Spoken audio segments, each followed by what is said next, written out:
Right, and we're live.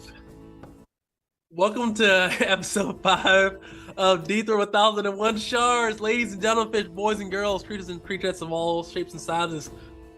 We're here today to do a little recap and see how far our dreaded adventurers make it and how long they survive. So, we'll start with a recap of last session. Last session, this is a little loud. Hold on, turn it a little bit. A little loud. All right. Yeah, no, hold on. Okay, so last session, a lot happened. So let's start from the top here. So the players discovered one. Well, first I want to go back. Gon discovered that being muscle pays a lot more than being a product, a sashimi mushroom a producer, and doing muscle allowed him to gain a lot more favor with Rodrigo.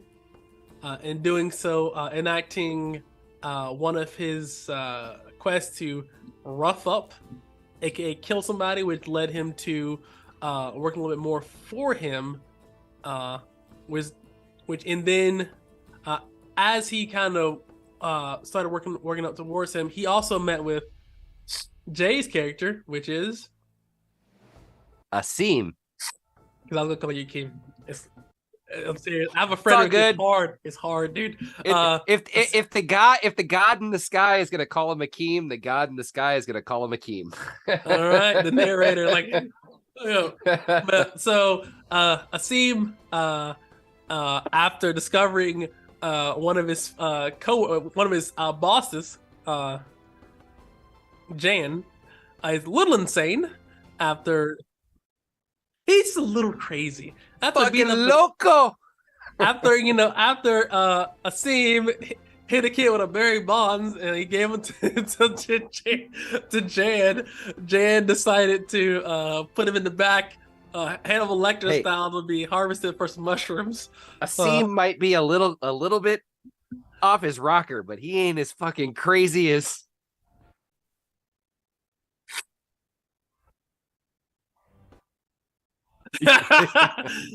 There's a whole scene about that there. Making some sort of weird concoction in his tincture hut that he's like, if you close the door, it'll kill everybody. Yeah. Well, so he's also a northern as well too. So as soon as Gon meets John for the first time, he's like, "You northerner pussy, fuck you." And then Gon's like, "Oh, that's like you're a fucking tinkerer," and then he literally goes off on him. Yeah, it was. Yeah. And then and then while this is happening, Gon's like, "I'm out of here," and he starts knocking shit over and leaves. And then John gets a cauldron and starts on his hocus pocus shit with the cauldron, turning it, adding all kinds of stuff in there, and then. Yeah. Well, but he hasn't had a chance because the reason I left was he was making that shit have me put a dead body in it, and then I took off running. I took off running in the middle of the night and got caught by the Nari. And then the Nari attacked. I somehow miraculously made it to the Filthy Seal with the Nari freaking attacking the Filthy Seal, and I'm gonna say this: I got that was the best nat 20 of my freaking life, right there. Yeah, let's go back. Okay, so hold on. Okay, so leading up to that point, John is making a concoction for Gon. He's like, "I'm going to mix you up," and then Asim is working and he's guarding the door. He's like, "This shit looks kind of crazy." He's singing to himself and it starts to bubble and boil over, and it seems like, "Nah, I'm out of here." And as he runs away, running through this dark place here, and as they've noticed, they've heard stories of people going missing at night. As Asim is walking, he sees through the alleyway there's a Nari over a coming up. Also, there's also one that's also over a dead body. And as they see him, they chase after him. I'm talking like horror movie style. And that, but also like 28 days later when like he's running and then you see them start to come out of but behind the building just running. So he's running right here and it goes from 2, 8, 12, 30, and he's like and as he runs into the filthy seal, it's like, holy shit, there's people behind me. And then Gon's like, what the fuck's going on? And then Rodrigo, yeah, that happened. Rodrigo goes and says, okay, what's going on, somebody? Somebody goes outside, opens the door, gets lit up with arrows. The guy behind gets lit up with arrows. Bam. Okay. Bam. Left this. Yeah. Yeah, they literally came up with the greatest plan ever of I'm gonna use a nightstand tabletop as a shield and throws the door open. Blast that.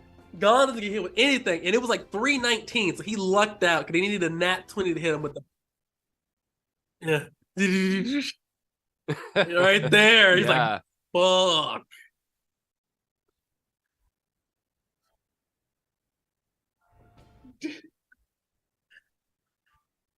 Literally the best nat 20 I have ever rolled in a TTRPG. The only way he would have hit him, and I'll say the most was a 19 or higher, because it was poor lighting. He didn't have a really clear shot because there were people. Yeah, well, window and 19 or 20 because he had like literally almost zero visibility. He's like, I think that's it. Boom, and it hit him center mass. Yeah, literally, I'm telling you, the best nat 20 I've ever rolled. He didn't die though. He didn't die. He literally just like pulled the arrow out and then holds up a god shard and just looks at him. And then as he's been seeing clowns ever since, but as you guys woke up from that night, you notice that you guys were the only people that were attacked. The city got basically cold. They were, I want to say, like at least like 73 people died that night. It was I forgot. It was. I think it was like 73. I don't remember exactly. I think it was like 73. But it was a lot of people died that night, and you guys were going off to see Governor Batumbu. So, that being said, it is the early morn. Yes. Sorry. Let me get you back to not random map. All right, so you're at. Yeah, sorry. No, I appreciate you telling me that because I totally forgot to bring it up. All right, so now, you guys are now back. It is morning time. There are dead bodies in the street. There are guards, with the medical. What do you call them? The hospitalers carrying the people in the stretchers. Yeah, gurneys, carrying dead bodies into mass burial sites because there's enough time to properly bury these people before they start to rot. Loved ones are crying, seeing mothers, grandmothers, sons, and children slaughtered indiscriminately in the street. And with this, you would see there's like blood all over the walls, viscera, guts, entrails. This is all across the wall. This place looks, not just in your building, like all across the city. It looks horrible. Yeah, you wake up to this. What?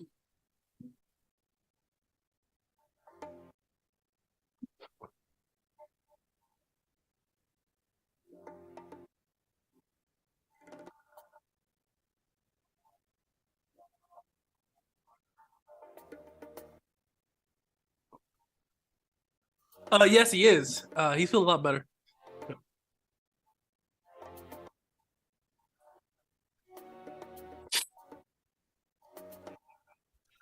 Okoye checks his bandages, and as you see him check it, you see that it's definitely a lot more healed, and he thinks he's probably fine now to go out on an adventure with you guys.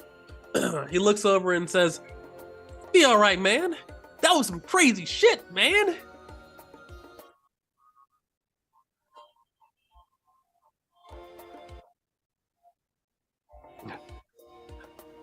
He looks. I try not to lie as best I can. And you see him, he still he kind of looks up and gives that little smile, but he's kind of sitting like on the edge of the seat, sort of rocking a little bit. Like Okoye goes over there. And you see his eyes kind of darting, almost like he's trying to find something but can't find it. Okoye goes over and he tends to give you a Roman handshake and says, "Oh, that was great. I'm surprised that you were that good. I thought you were a charlatan." It's not in my nature to lie, my friend. Slaps his hand.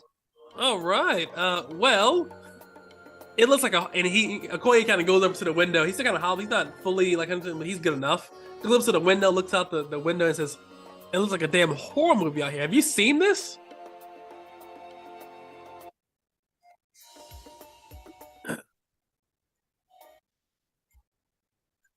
I'm gonna pull up right behind him too, sort of. So as you look outside of the streets here to the building, and I'm marking on the map as well too, guys. So you see that on the map here, I'll mark it. Hold on, in the appropriate color, red. So you would see that there is literally there's like there's blood, like rivers of not rivers of blood, but like blood going down to the river in the street because of the incline of the city. This is the ocean, right? And the city's on incline, so the blood, because it's so much of it, is actually running down the streets into the sea. So as you look down the streets here, you see there's pools and rivers of blood on like some biblical stuff right now. You see that on the walls and of houses, you see strange markings in blood that seem like they're not in any language. They just seem strange, different kind of markings. They don't really make too much sense. None of the houses are damaged at all, surprisingly enough. There is no like destroyed windows or broken houses and like that. It is just dead bodies in the street. No animals are killed or harmed in any way. But you see, I mean, in every kill anybody you've seen out this window here, you don't see like a lot of like entrails. It looks very clean. So if anybody was oh no, it's bodies. Do the bodies look like they've been fed upon, or do they just look like they've been just like? Is it like throat slashed? Is it knife wounds? Is it what kind of wounds are we dealing with? So one, give me a wisdom check. Let's see how good you are at this. Okay. 14. So, with a 14, you can tell, consistently speaking, they're done as cleanly as possible. So they're aimed for major arteries, neck, wrist, major joints that have connected to major arteries, as clean as possible. And you can imagine that probably wounds that cause the most blood loss is consistent. So it's just like crazy fucker murdering, essentially, is yes. What it appears.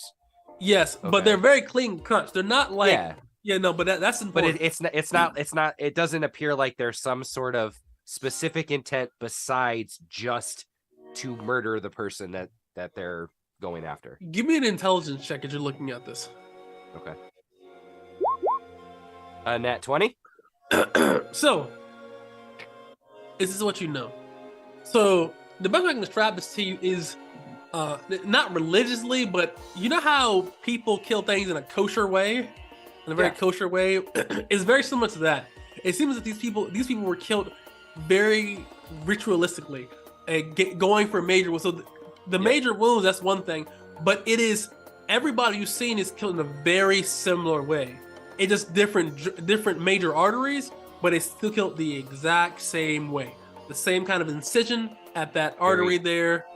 Very bleed clean. Out. Mm-hmm. Okay. Almost like someone was trying to cull a population, like you would cull sheep. Yeah. Or like anything like that. Gon, do you see the wounds that all of them have? They're clean. They're ritualistic. Like every one of these bodies. Do you think that they're doing it to build an army? Does it feel like their numbers keep growing? They said it was didn't you say it was only or Rodrigo say it was only a few of them just not that long ago, and we saw what 50, 60 last night? I mean, that's very ritual. The cuts are too clean,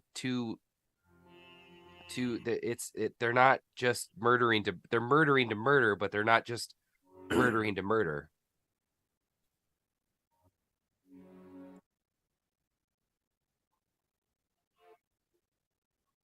So when you so when you cut off his head of that guy that you killed, um give me a wisdom check to see what you can remember from that as you were examining his body.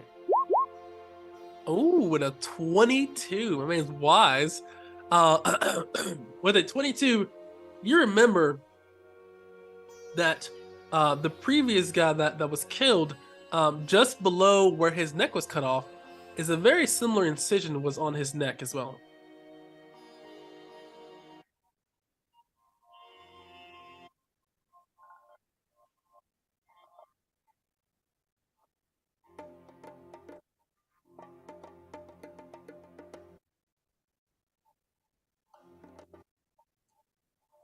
Governor Bantu. Can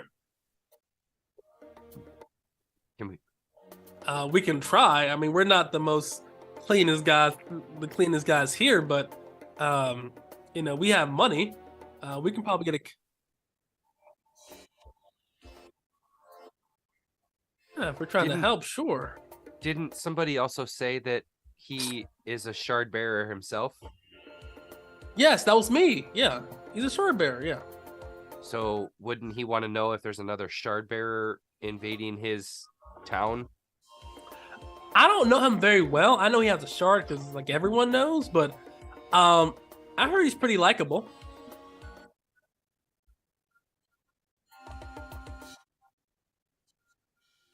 We should probably talk to the governor at this point, right? This is above hunting down a shard bear. This is like a citywide crisis, right? This is populace dying.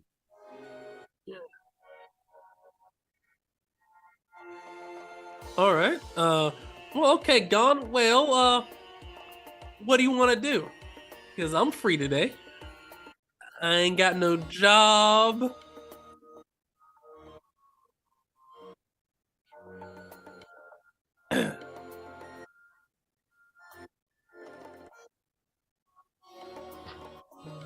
Yes, governor. Yeah, man. You can't read? I can't read either, so I don't care. I was just asking. He looks at you and smiles. Can you read, Asim? Yeah, well, title makes a man, as they say. Not wrong there. All right, well, I'm gonna go stretch my arm out, see how my arm feels, and I'll meet you after your morning shit. See you in a bit. I mean, yeah, Okoye leaves to go do some arm workouts because he needs to do physical therapy for his arm.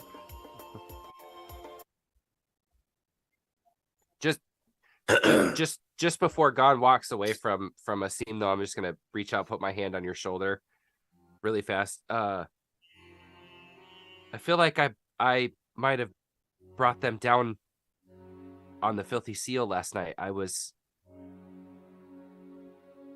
running here from the tincture shop. I knew I shouldn't have, but that motherfucker's crazy. He was brewing some sort of concoction. I think he was specifically meant for you.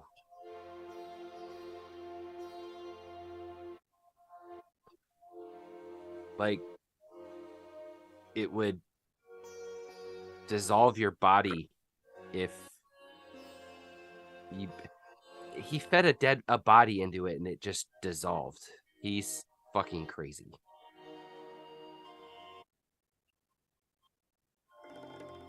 Yes.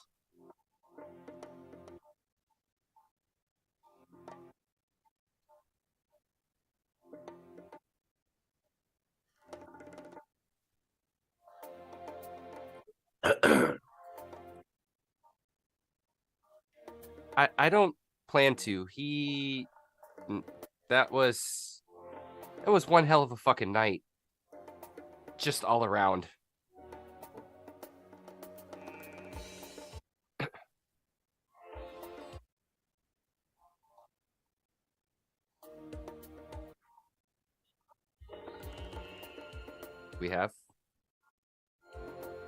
You have it.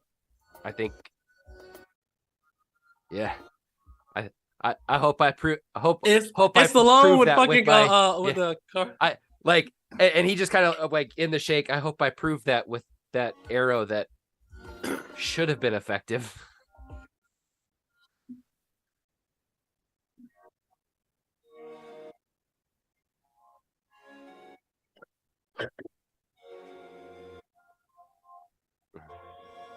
But I appreciate it. Let's stick together. I know Rodrigo doesn't trust me the way that he trusts you, so I will let you go do your thing. But I have your back.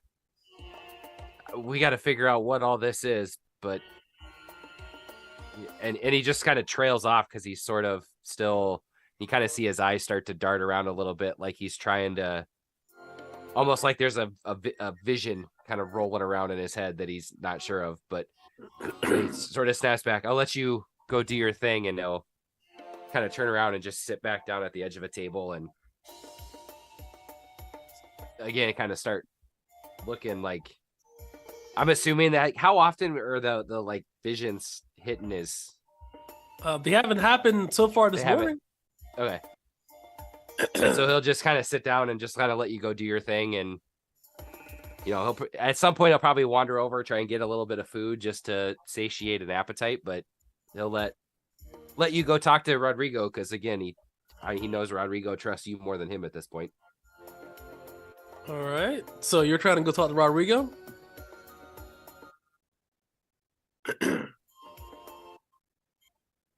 He's sitting in his corner. Yeah, I have a second. Yeah, what's up?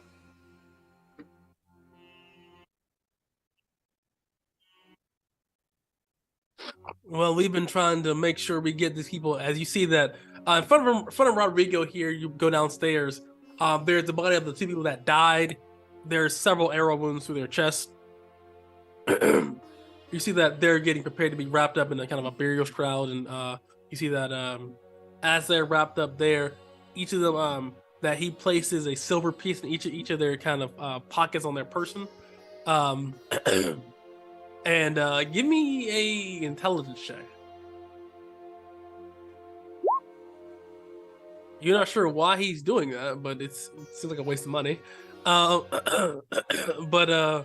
as he does this, you see that he puts his hand on the chest of the two dead men that died, and he turns and says, "We have not but got any intel yet.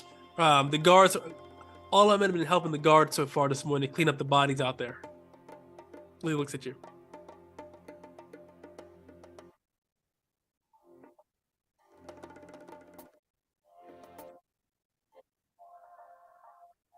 John's Tinctures.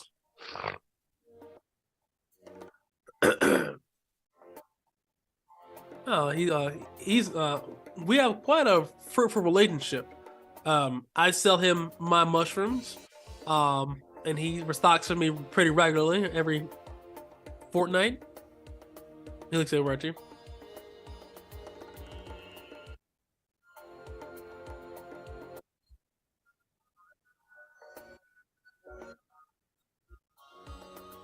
Okay, and why do you say that?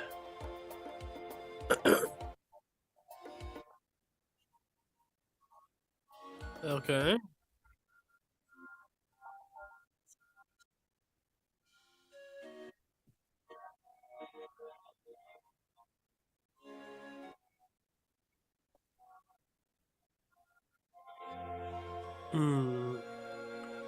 Well, why don't we go confront him?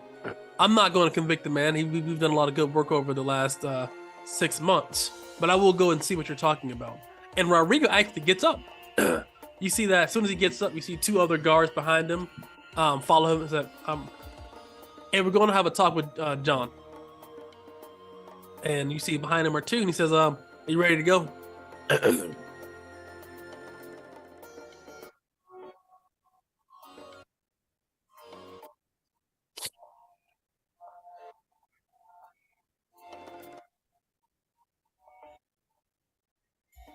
Man, I ain't got shit to do. Let's go. I want to see this. I heard he's all right. I heard he's a little crazy.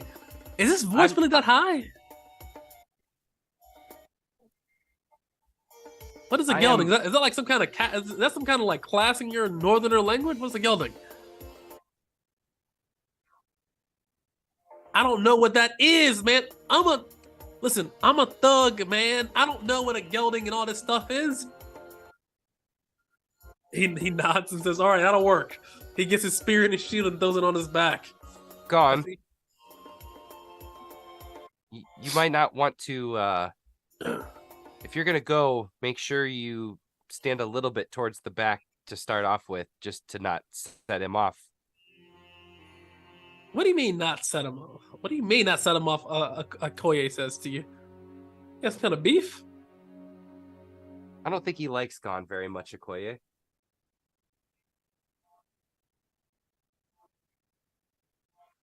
All right, I'm going.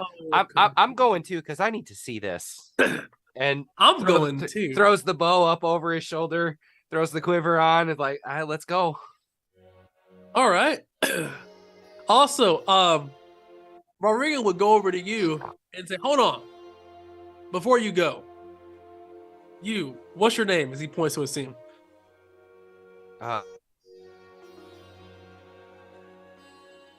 Yes. Oh.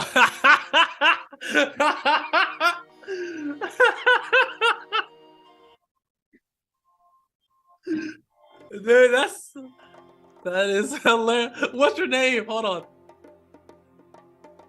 Okay, anyway, so as he answers this question, he realizes that he gives him a set of 20 bronze arrows.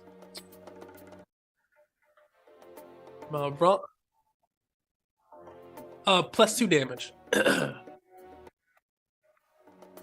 So specifically, you had a quiver of bronze arrows. He says these are expensive, but you saved my man's life with that shot. So it's some arrows we kind of took off some people, gathered up, thought it could be useful.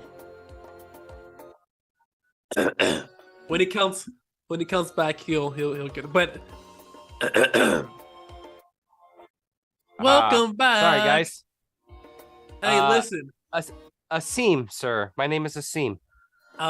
He looks over at you, and you see he grabs a quiver beside his kind of cubicle, and he throws the quiver at you, and it's with arrows. Thank you. Yeah, I try to catch it. Yeah, you catch it. It's not, he doesn't fastball it to you like that. Okay.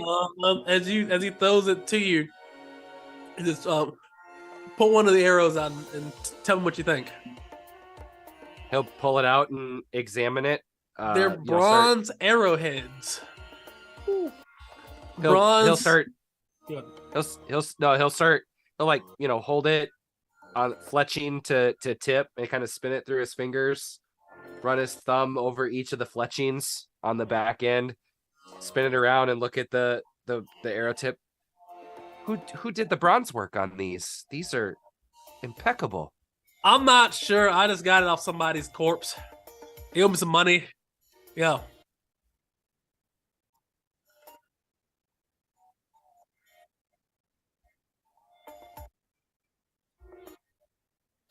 Well, they have to pay for their patches on the other side. I mean, it's not free. He looks at you. What arrows are you talking about? Those arrows that I gave him? I mean, he looks at you and says, "I'm not sure, but I've heard that whoever does the work only really takes coins. I don't know. I haven't died, but we've always just used coins, preferably silver. Not sure why. This is a tradition." Yes, and he looks at you intensely. They will stay there. I'm not sure what your northern customs, but we don't loot the dead of their passages. the passage fee. And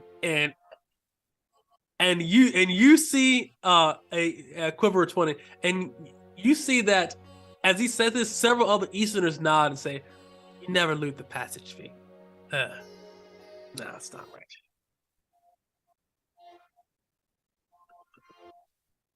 Yeah, but what if you die? Like, and you can't afford to? You're stuck there forever. That doesn't seem right.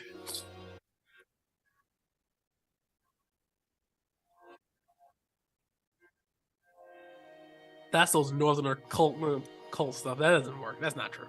And Rodrigo says, "All right, whatever. All right." So, also as well too, it takes an extra slot, so that takes 2 slots instead of 1, because the bronze is actually a lot heavier than iron. Okay. So, that being said, he says, "Everybody ready to go?" I am. Are you as well? Oh, my fat ass isn't gonna wait any longer. I'm tired. Standing around talking. Let's go.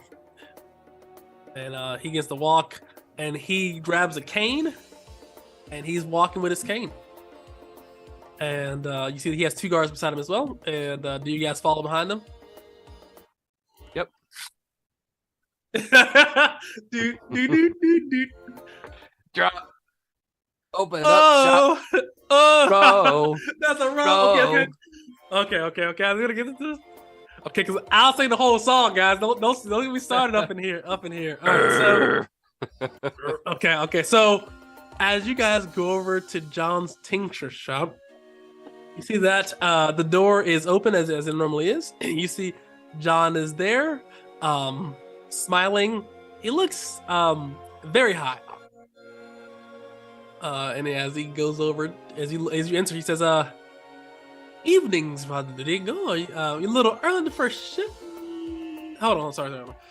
I gotta clear my throat. Rodrigo, you're pretty early for your shipment. Why are you here? I lean over and tap a Koye. He just had that little frog in his throat. It happened last time too. Must be all that mushrooms. Rodrigo approaches and with his guards, stuff like that. And you guys are behind him, and he says, "I got news from a reliable source that you had something to do about this whole killing last night.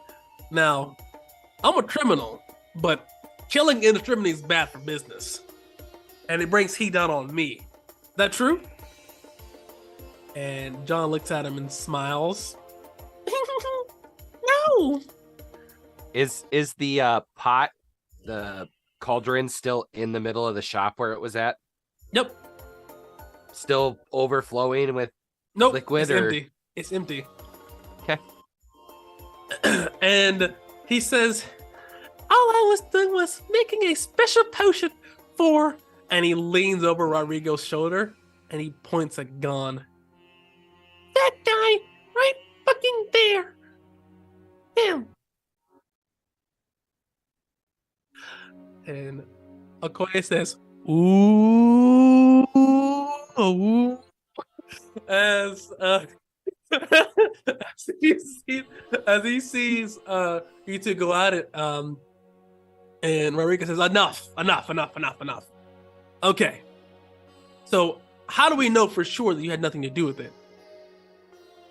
And John smiles, and he says, "Well, I had company last night. She's my alibi. I'll show her to you now." And you see, coming from behind behind, like, you know how you get like the front end and the back end of the store? From the back end of the store, the door opens behind him, and you see a woman wrapped head to toe in bandages, almost like a mummy, above table, because the mummies don't exist in this game. Like a mummy, approaches and says,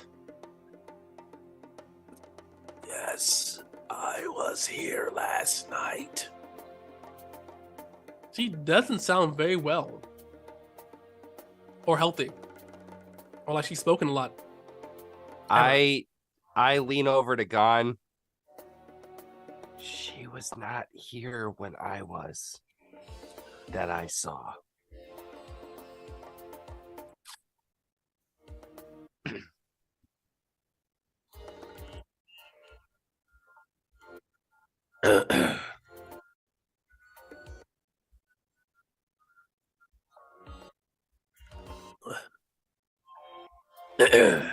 You see the figure walk closer up to where Gon is at the front desk of this store.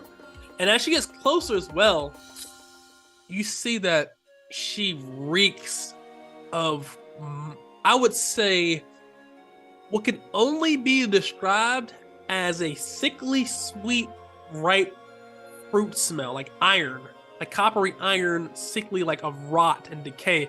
Not like Does it smell like the potion? Does it smell like the potion in that was coming out of the cauldron? Yes. Hold on 1 second.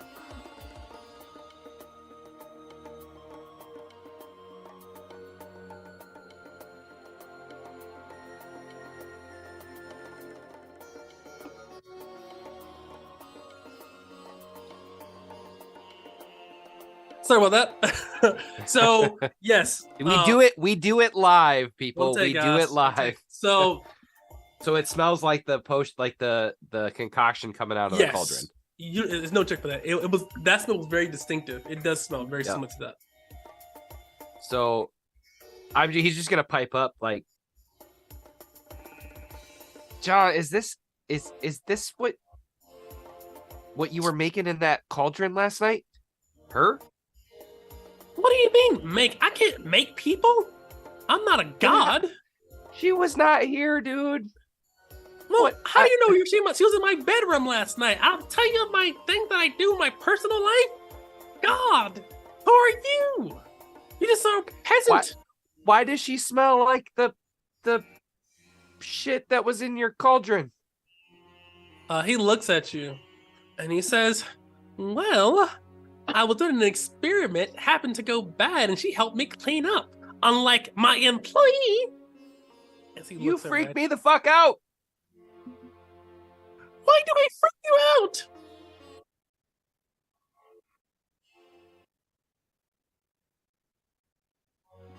Upstanding citizen, he killed a kid. Yes. He goes in the back and he pulls out a child's body's corpse that is covered in slowly growing mushrooms. It says, here's the body. And he throws it to you, Gon. Not a very athletic throw, but he does throw it.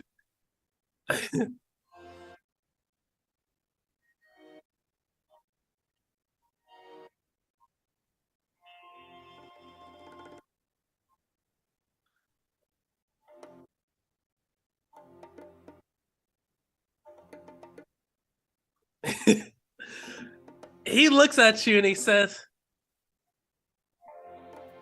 well, I'll have you know, I'm a very good friend of the mayor. I help treat all of his guards. And you think he believed you, a criminal, over me? He smiles. Who's a better criminal, me or you?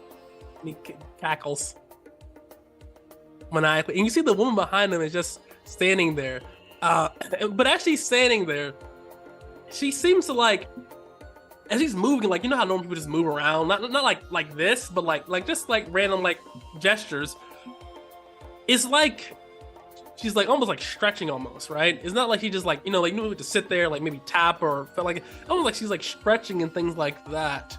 In her arms, and you're hearing like as she like stretches like her arms and her back, you hear like clack clack clack clack clack clack clack clack clack clack clack clack clack.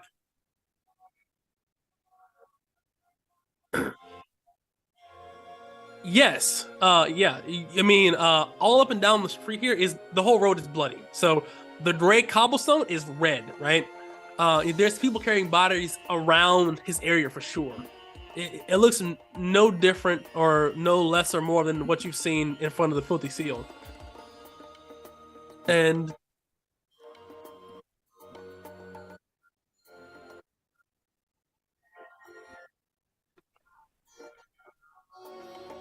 I'll say this. John, we've done good work together. It's some weird shit. You just threw a kid's body out there covered in mushrooms. That doesn't look good. That being said, you don't seem like the type that could just control a whole bunch of people, like, or have a cult behind you. No offense, you have the voice of a 6-year-old. I don't know. I'm not sure if you're guilty of this or something else. I don't know. I'll say this. Be very careful. We'll still do business as normal, but I will be watching you very closely. And he leaned close as he says this.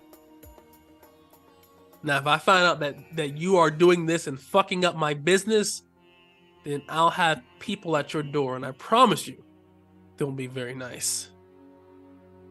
And as you see, Rodrigo said this, he's doing it like, you know how like Tony Soprano, but like leaning close as he says stuff to people like that. He's leaning very close as he says it. Yeah. It's large and posed. Rodrigo, most Easterners are actually very, like, you know, even though he's shorter than you, he's still a very big person. And it's not just fat. He's like big, strong, right? He's like the strong man body, you know, like it's fat. But under that fat is muscle. So you see him like kind of lean and grab him, and like he's like, holy. And as he does so, you see the woman in bandages as he steps closer, and you see the guards behind Rodrigo step closer.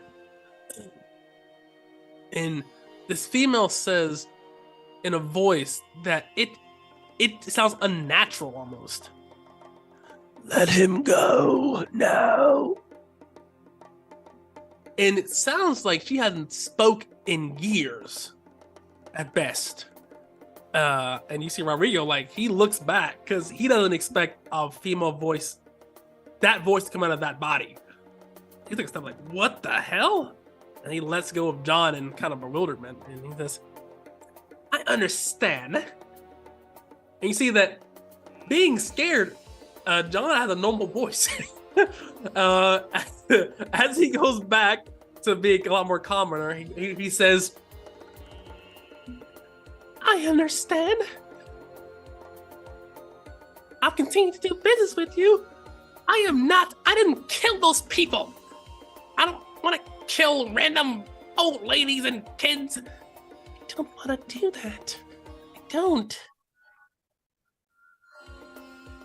I don't want to kill you.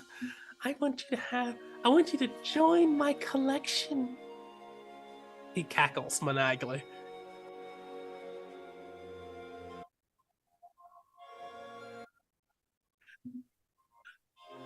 Enough, Rodrigo says, enough. All right, this is settled.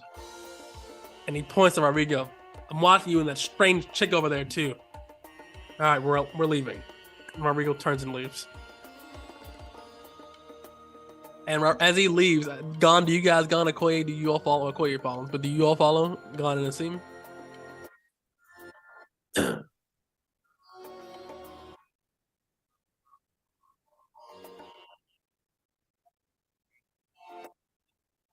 Yeah, I'm not trying to help deal with the body. If you want to talk, it sounds like a good idea to me, man. I don't want to be out carrying bodies all day. It's kind of hot, kind of smell. Nah, I'm good. We should we should get to the governors and start to learn a little more about this mess. Sounds good to me. All right, let's do it. And you see that he says, listen, I'll show you where the governor's house is at. Come on, follow me. I'll show you where to go. And he slowly but surely guides you over. And the governor's house is... I want to make sure I didn't mark it, because I don't think I did. Okay, I didn't mark it. Okay, cool. So the governor's house would be right... Actually, not that far from the Filthy Seal, actually. Like a block and a half now. Yes, I will do so right now. Hold on. Give me... Yes, no, I got you. It's like here. There.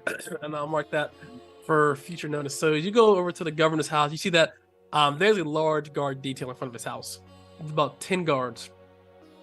And as you approach, you see that there are at least 50 to 60 people here protesting. We want answers! My fucking kid died!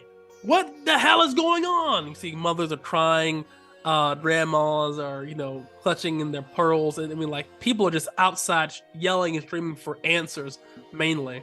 That's what you can kind of see. The guards are in front of the in front of the governor's house trying to keep the peace. Go back to your homes. Bury your dead. Make sure seeing that going on as we're walking up, I'm just going to sort of put my hand on Gon's shoulder for a second. You know how long these Nari have been killing? How long this has been going on in this place, in this town?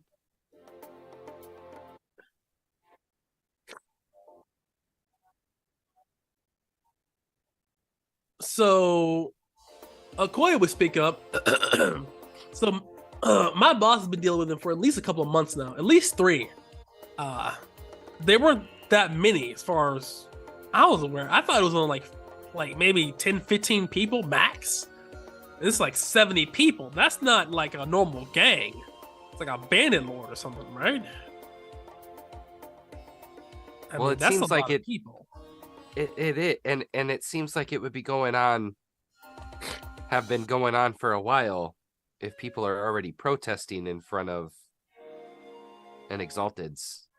Everybody give me wisdom checks. You guys are pretty good at wisdom, okay. With your wisdom checks, this is what you know. You know that in the last couple nights, the streets are actually very barren. Now, at night in a town like this, normally there's a lot less activity, but leading up to this point, last couple of days, the streets been barren, right? Like, there's very few people out in the streets, and that's unnatural, right? Because there are cut purses, cutthroats, ladies of the night, men of the night, prowling, and to see that, I mean, as you were walking, you hardly saw, as you were running, Sam, you hardly saw anybody at night. That's unusual. This is a pretty big city. So that means the bodies or the people that were murdered were pulled from homes, pulled from inside, correct? Or were they just people that happened to be outside? I wouldn't know. Right? You wouldn't know that. You'd have to ask somebody that had that information. Okay. Sorry, I was assuming there. Yeah.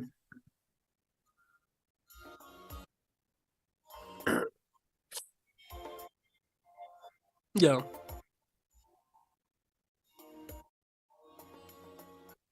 He's not outside. He's not outside. No. Yes, yeah. It's clearly one in front who's doing all the talking. Like, go back to your homes, bury your dead. And he looks like he's in charge. I follow him right on his back hip. And this is what he looks like. That's what he looks like. Hold on.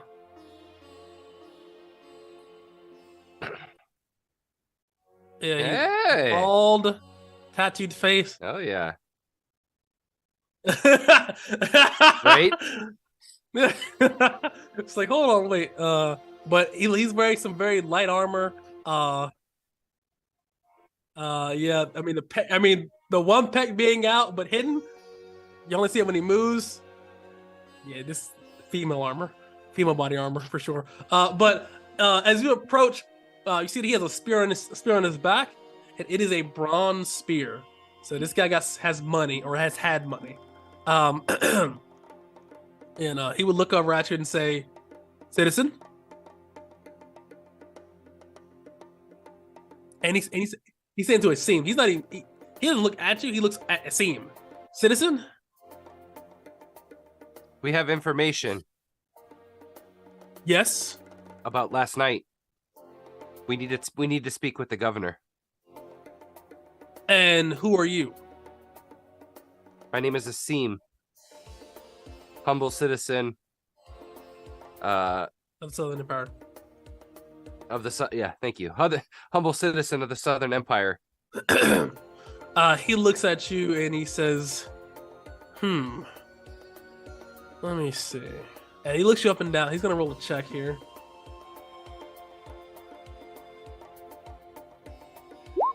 Okay.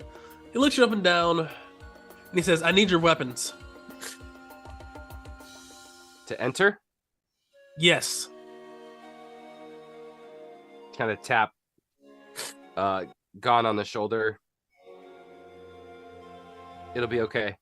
Pull the quiver off, pull the bow off, take the dagger out, hand them to him. And then he goes and fills you up very nice and tight. Make sure you got anything. He's gonna. He would find. I would say he would find 2 rations. Yeah, he doesn't go through all that. And a tinder box. All right, Gone, as he approaches you, are you coming as well, Northerner? And he looks you up and down.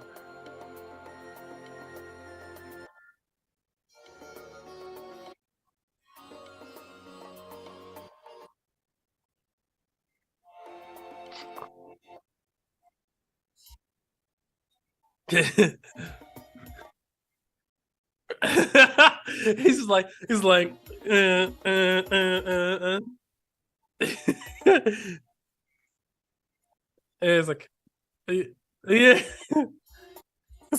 like all right, nothing. And then he goes to fill you up, and he fills you up way more aggressively than Asim. You feel like this guy may be a little racist. Being said, he does fill you up nice and tight. I assume you're not trying to conceal any weapons. All right, and Okoye, he goes over to him, fills it up nice and tight as he hands him a spear. Okoye isn't hiding anything, so okay. He says, "Well, follow me." And you follow him into the building here. I'm gonna bring you over to an office map. Hold on one second.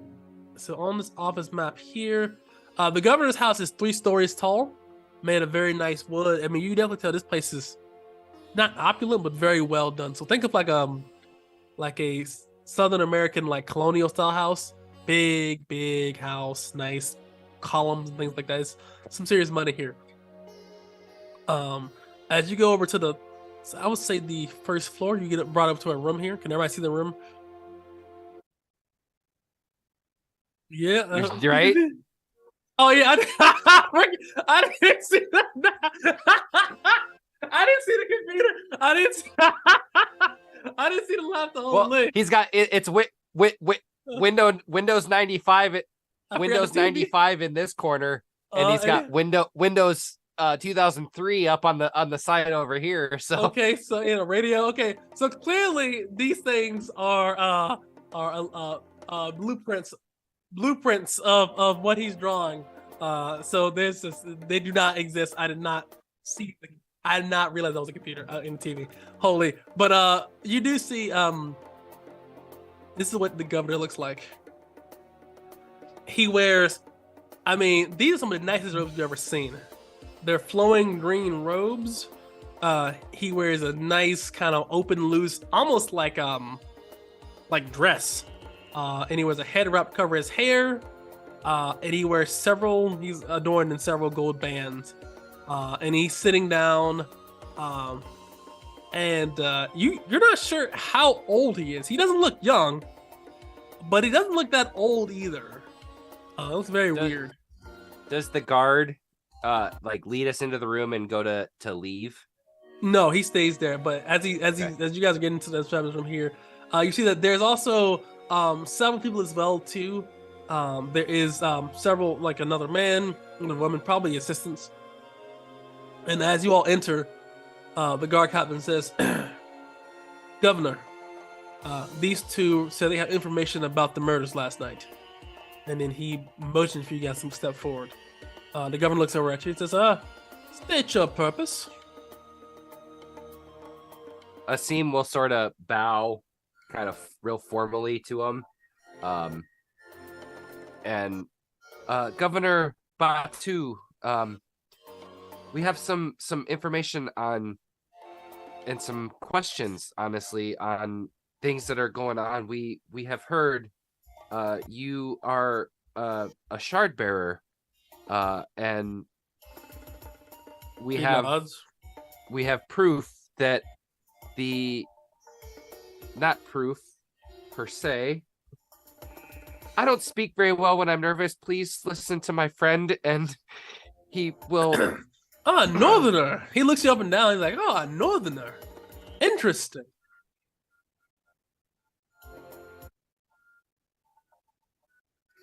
You have.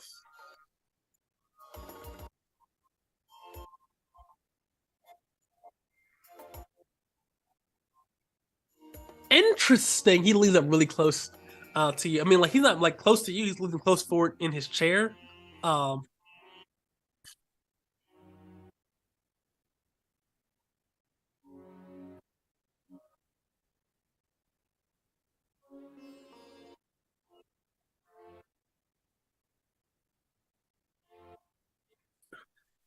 filthy seal. Filthy. Filthy seal. Filthy seal. Yeah. Hmm.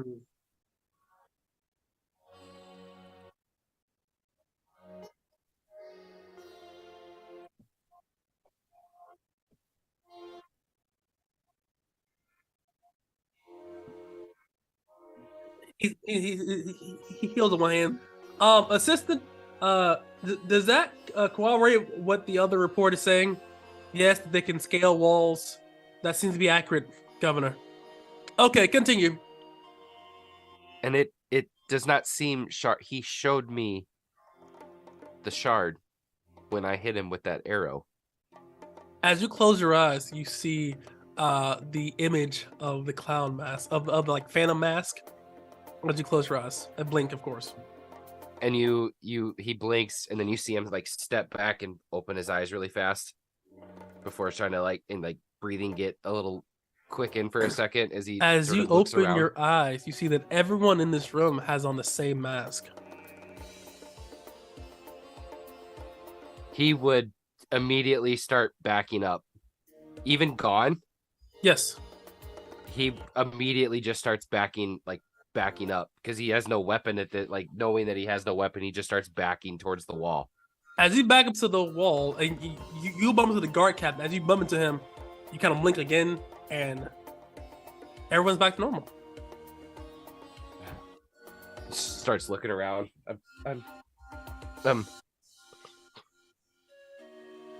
Just doesn't even know what to say. Just starts literally is just looking around, sweating. Don, you've seen all of this. He looks like he's seeing a ghost, a demon, an angel, hell, a little bit of everything.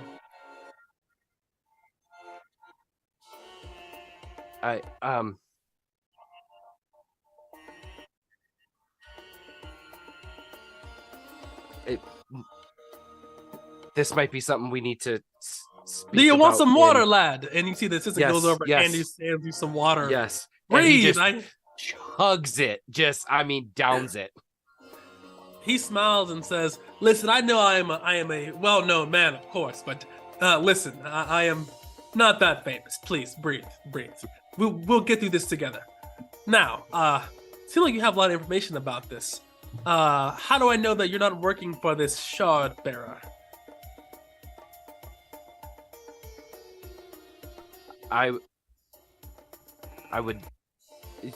Would it be great to have a shard in my possession? Absolutely. From what I know about them, but I would never want to work for somebody who has one that would use it in the way that they are.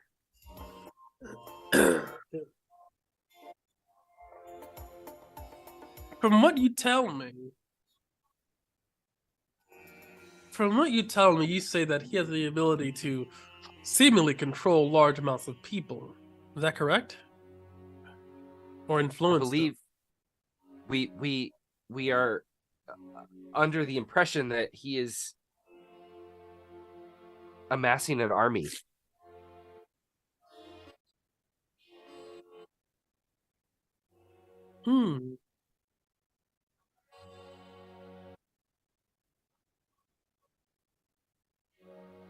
Examine the bodies, Governor.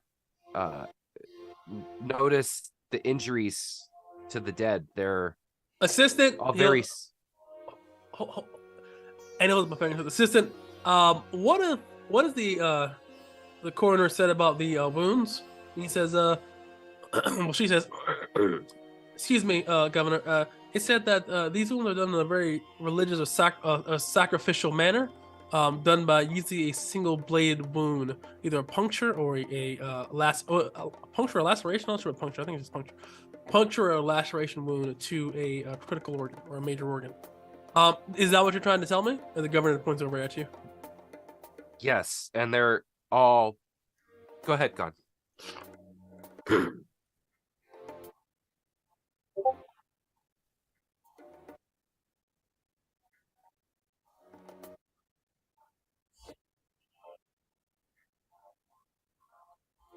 Hmm.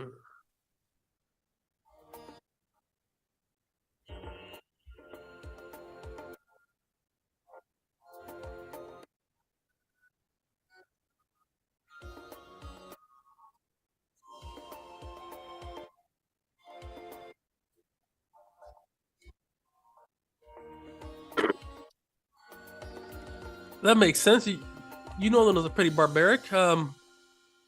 I think that is a very good observation. We shall burn the bodies and we shall imprison one of the corpses and see if it rises. At night, correct? Because you said he only moves at night.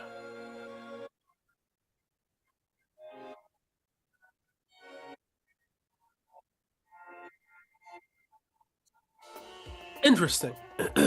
And thank you for bringing this to my attention. I'll have also, he points out to the map. Can you mark exactly where you found these this location where they were coming from, as you said earlier?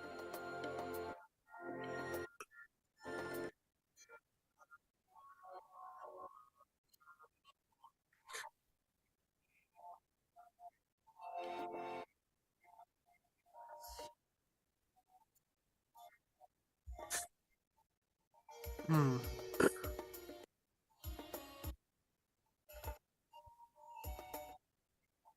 He looks at you. Okay.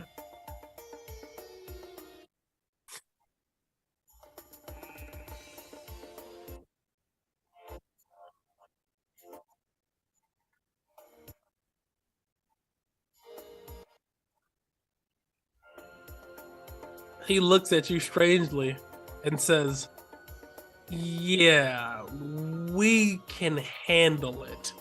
We appreciate your help, but we're not going to send some random northerner and a citizen to go handle this. This sounds like duties for the guards. Um, if we appreciate it, we will compensate you for your aid, but we don't send random citizens to handle things that are for the city guard. This is serious work here. This isn't clear like a bandit camp. This is fighting a shard bearer.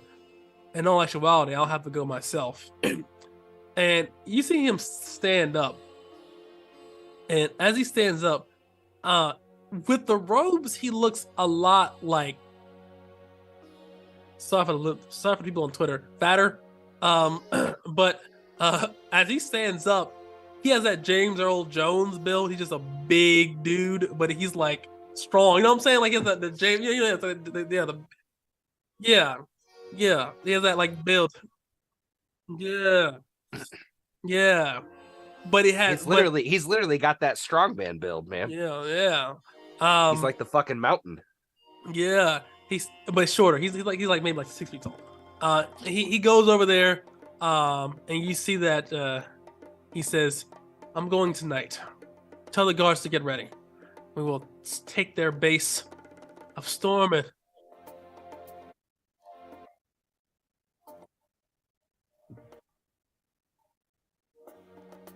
he smiles and says, "I am not afraid of these people that hunt in the night. They're not the only person that has shards, I can assure you."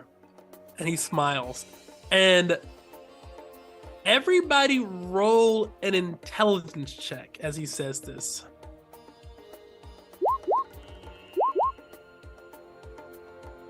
He seems very confident. That's all you know. He seems very confident in his abilities. And he says, he goes over to the guard and to his assistant says, compensate them for the information. The assistants come up to you all, and they each hand you 1 silver piece. Yes. He says, "We thank you for the information. If this proves to be true, we will find you and reward you for the truly for the information. If this proves to be false, I will not be very happy about this." So this is a down payment on this information to know that Governor Bantu always pays those that helps him and his city. And you see, call the attendants, and you see after the guard captain calls some attendants, and they begin to armor him up, and it looks like he's about to put on some plate armor, bronze plate armor. It isn't steel or iron, but this isn't cheap for sure. Governor, sir, is it wise to go tonight though? They've made a mockery of my guard. They will face my steel. Oh, I'm sorry. I just didn't know if it would be worth making sure some of the info does check out. We're fairly certain this is the case, but I mean, if you wait one night and see if the corpse in the cell reanimates, it might give you a little further insight. Yes. He holds up a hand and says, "Well, that will happen before I go. I'm going at night. So at the turn of dusk, if that corpse does reanimate, then I know that to be true. That won't change anything. I'm still going to clear these men out."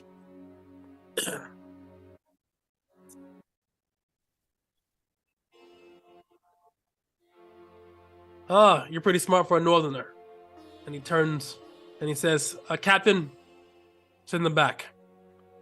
And captain kind of nudges you backwards through the door and outside. I'll try and like at least half bow a little bit as. Yeah, you have bows. You get nudged to the back, just like like. Right. Yeah, right. And as you guys walk out to the front door, he hands you everything that you had, and the captain says, "Thank you for your service to the city. We appreciate it."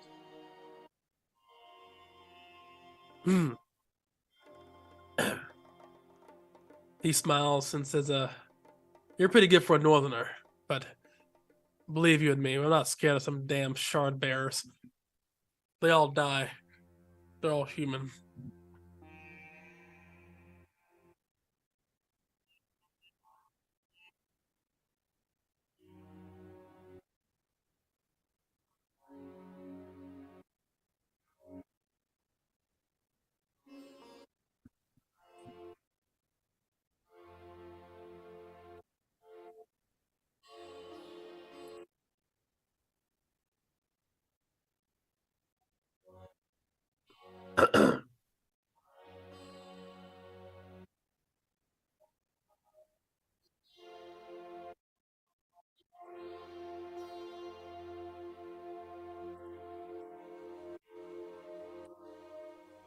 Seems sort of on the walk back does sort of stay a few steps behind, sort of still a little nervous, sweating still a little bit. Do you have a crush on him or something? Okoye says, "You need a room?" Huh? You seem like you got all nervous. You got hot and bothered. Did you dream of him or something? Ever since I saw that shard. As you blink, you see the cloud faces appear. Clown faces. And appear. he blinks, and then you just see him standing there, and he's closing his eyes tight, like that, trying to get the image to go away. Yeah, I mean, as you close your eyes, does it fully make me freeze? Like, can I still talk through it, or is no? It... You can talk through it. You just see everyone around you have on the same clown faces. And so he's standing there. He's like closing his eyes as tight as he can. And he just sort of, he's kind of stumbling his way through it a little bit since seeing that shard. Every so often, all I see is the clown face, the mask that they wear. And then he'll kind of open his eyes and look at him to see if it's still. After about 10 to 15 seconds, it does wear off.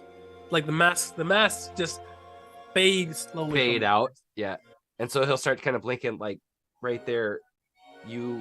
Both of you were looking like you were wearing that mask. What the hell is wrong with you? As he looks over at you. And you see him take this deep breath. I don't know. You're not gonna turn into one of those things, are you? I hope not. That's a terrible way to go. Those things can break. Those things are like reptile, spooky spider people. Fuck that. Good luck with that. Do I get any other feeling when that happens, or just like that freaky sort of vision? So and then my own internal mental like heart race. So you don't get the vision when you see the mask appear over their faces. It's only when you close your eyes and then you only see the mask in your mind. When it's over their faces, you just blink and you see them all masked. But it doesn't do anything except what it would do to scare the shit out of you because all your friends have masks on. So it's I don't have any other feeling besides whatever the natural shock reaction to seeing that. Yeah. Okay. Yeah. I don't feel different. It's just it's a shocking image every time it comes up.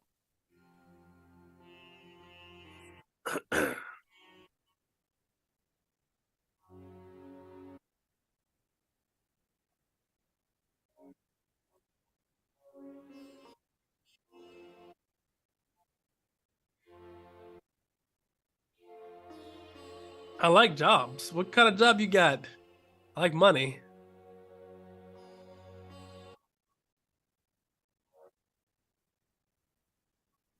Yep.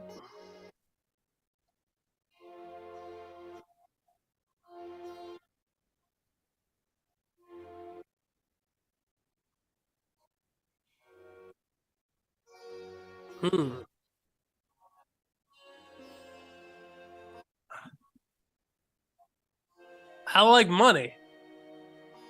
So I'm down for that. If you're down, I'm down. Nothing beats at least trying to get my mind off of all of this shit right now. Also, you guys gain 250 experience points for that encounter.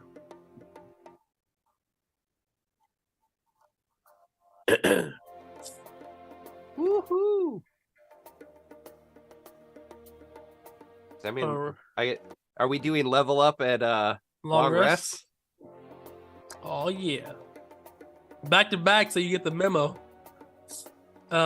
So this is what you know. As you guys go over to the Dragon's High, you see that in front. You see that there is a hastily drawn sign that says, "Help! Please find my daughter." And it is Guinevere and Gaelic, so I can't say the Gaelic version. That shit has no vowels. It literally, yeah, literally, it's like 15 consonants. It's like, dude, how do y'all say this? But Guinevere and Gaelic, that's what the name is. And do you enter the establishment? I assume you do. Cool. You enter. You see that, and at the in the front of the store is a Westerner man. This man is, I'd say, in his mid to late 40s. You see that there's other kids walking around as well too. They're also Westerners as well too. Beside him, also tending to some tanning of some leather as well, and other various hides, is a Westerner woman as well too. She looks to be in her early mid 30s, give or take. Not really, mid to late 30s. Yes, because that's how math works. Mid to late 30s. And as you enter, he says, "Yes, can I help you today? Are you looking for any leather goods? I've made a fresh leather jerkin here to definitely help against the weather. Anything else I can help you with, guys, today?"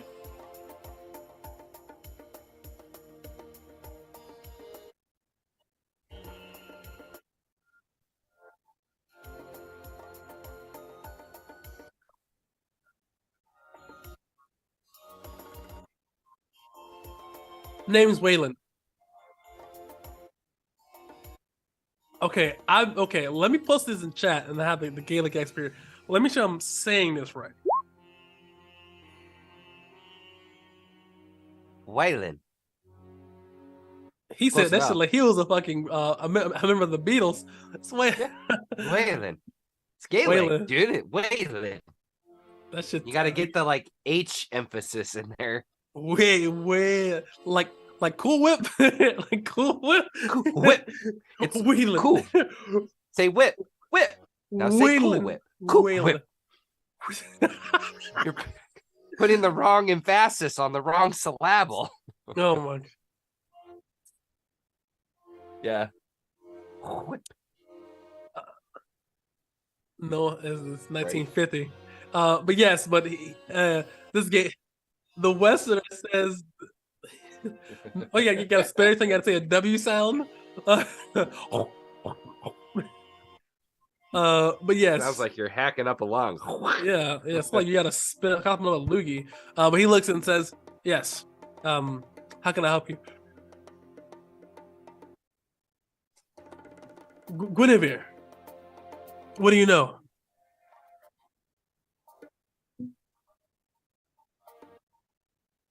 Oh, thank you. Are you some kind of private eye investigator, some kind of mercenary? Yes. Roll a charisma check.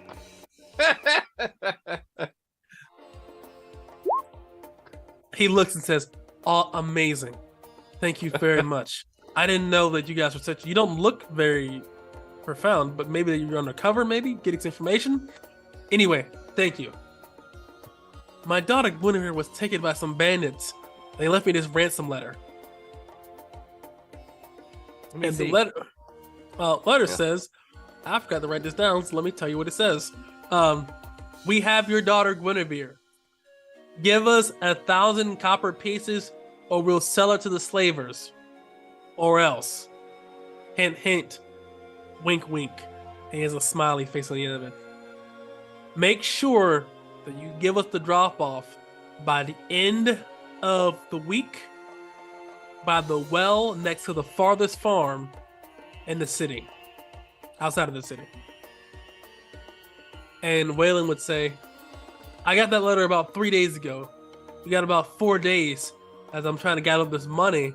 I'm trying, and I have enough money, but I'm not sure if they'll actually have my daughter. So I was wondering if you can anyway confirm that they have my daughter and she's safe and sound before I give them this money, and they've already sold my daughter. Can you do this? Also, if you can free my daughter, I would pay you the 1,000 copper pieces instead for her safe arrival.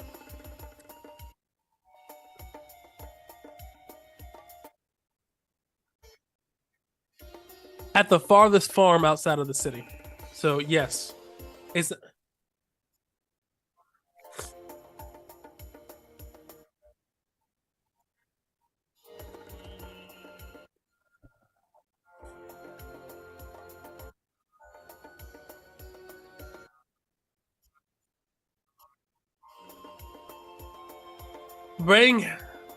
if she does not survive, at least bring her back to me so she can be buried properly.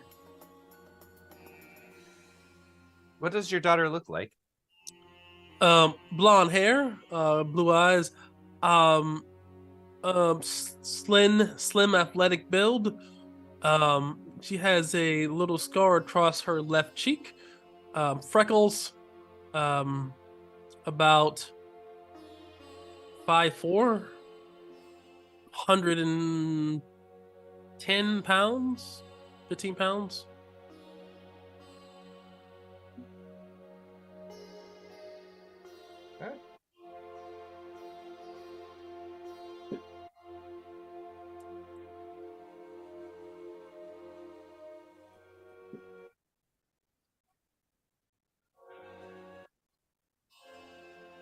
So my friend told me that it's been abandoned for a while.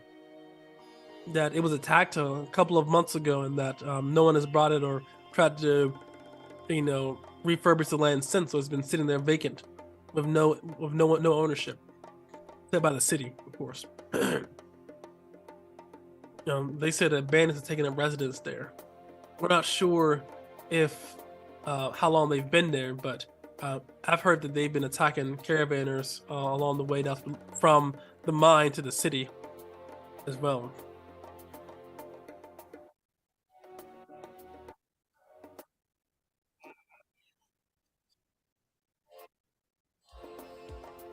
They just said meet on the end of the week by the well. They didn't say even a specific time, so I assume we have to be there from sun up to sundown and beyond.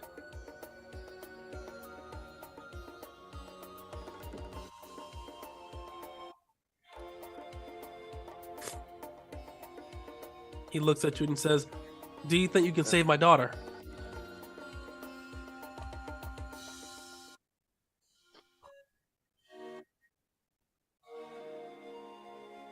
He charisma check. Let's see how charismatic you are. Oof. He says, "I could give you something. Maybe I'm not sure if you're. I can give you at best 50 copper pieces just to make sure that you're not trying to get over on me. Because I'm trying to make sure I still have enough money in case either you are not who you are." And he says, "That's all I have to give you." And he would hand over 50 copper pieces.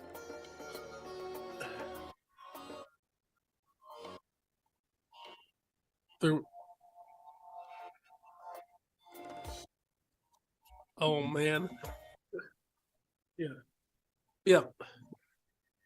And and Cool. 18. That's fine. Oh yeah, yeah. Oh yeah, yeah, yeah. Aquarius is there, whatever.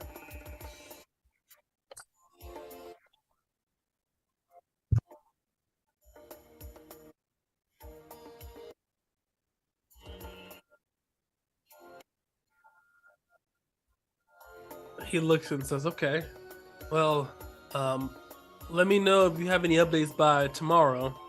Um, thank you." And he nods. And as he nods, he says, "Hold on, there's a second letter here. Forgot to give you." And he hands over this letter and he says, "Please read it. Let me know what you think." Do you read okay, do you open the letter? It says, "Please go on a break. We'll be back in 15 minutes, guys." See you in 15.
And we're live. Welcome back, guys.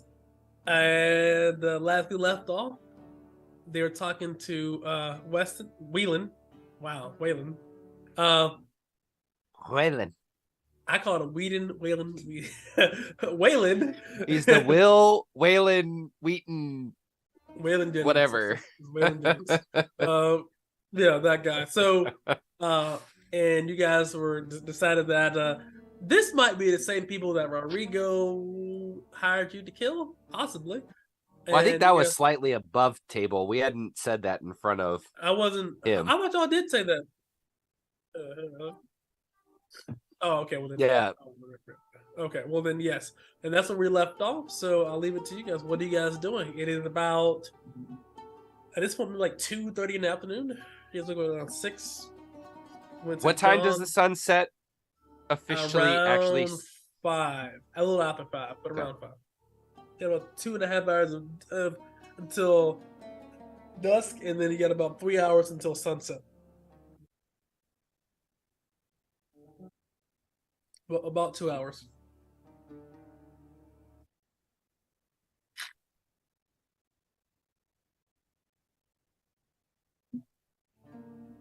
I'm carrying 2 at the moment, but I think it would be good. So I'll swing by the marketplace and pick up a few days for us.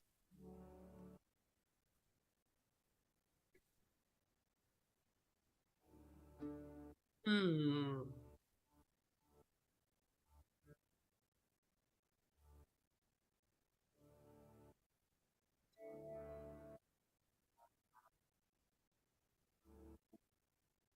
Hmm.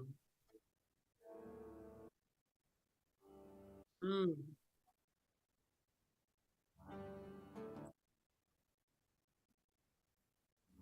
Oh, okay, like a northerner.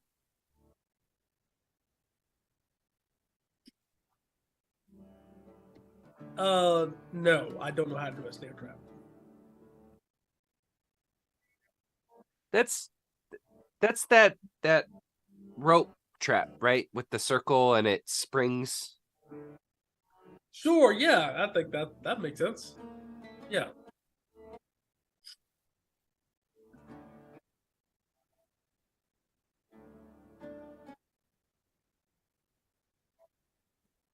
Ooh. And then we put another trap. When they fall into the pit, a rope grabs them as they're falling in, and then we pull them up and lead to another trap. No, I'm just saying it might be more than one of them, so we can have a trap and a trap and another and a one. trap and another one.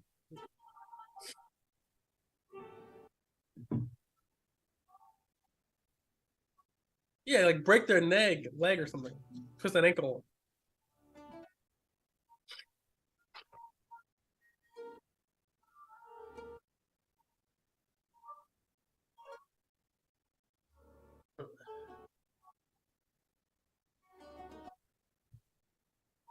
Ah, A koi. you're pretty It's smart. about 2 hours out to this farm though, correct? Yes, I've been. Do we want to be outside at night with? Actually, no. But isn't the governor taking care of that? Like, so like, does it matter? I mean, he might not make it, but he might. I don't know, but still.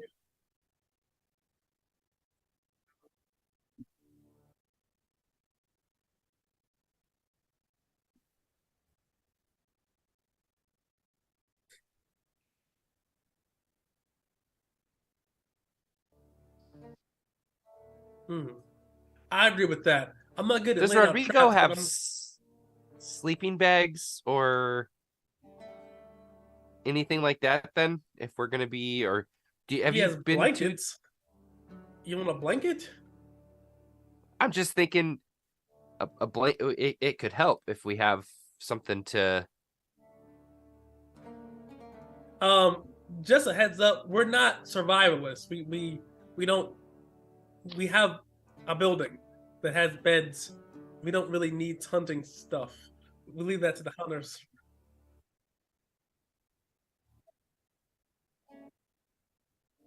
Yeah, you guys are nomads, so that makes sense.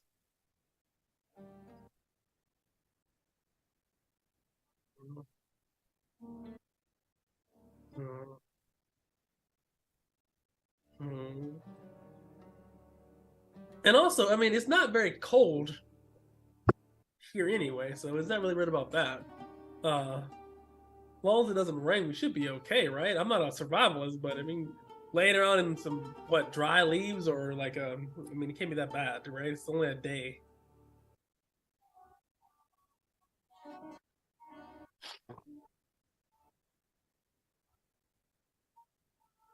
Yeah, like a hammock, right? I mean, like they have leathery stuff, right? I mean, hammock is just like a leathery thing attached to some Did we sticks, see right? any while we were standing in there talking to? Roll a wisdom check. See if you see. There's a lot of stuff there. Hammock is very specific. Like you've seen shirts and stuff, but hammock is specific. With 15. a 15, you didn't see any, but that doesn't mean there are any they are there or that they can't make a hammock. They're skilled craftsmen. If it's in their wheelhouse, it's definitely possible. Yeah, like yeah, that's what I'm saying. Like it's not impossible. Just because they don't have it on display doesn't mean they can't make a literal hammock. Because that'd be insane to say. Yeah, so they can make like leather jackets, but they just don't know how to make a hammock, guys. I'm sorry. Yeah, a square and two ropes. That's it. And two ropes. That's it. So yeah, they didn't want it on display, but I mean, come on, like you put two and two together, guys. They can make a hammock. Um, so what do you guys want to go to there? You Okay. guys want to go to the bazaar? I mean, like in the marketplace, they probably have hammocks for sale there too. Yep.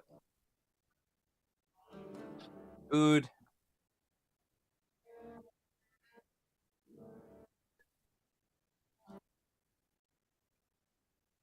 Yep. Um, I mean, we could buy a few some spikes.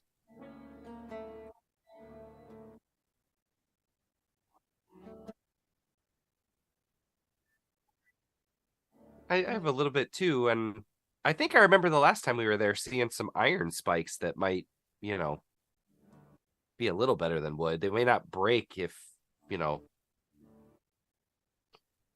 I do.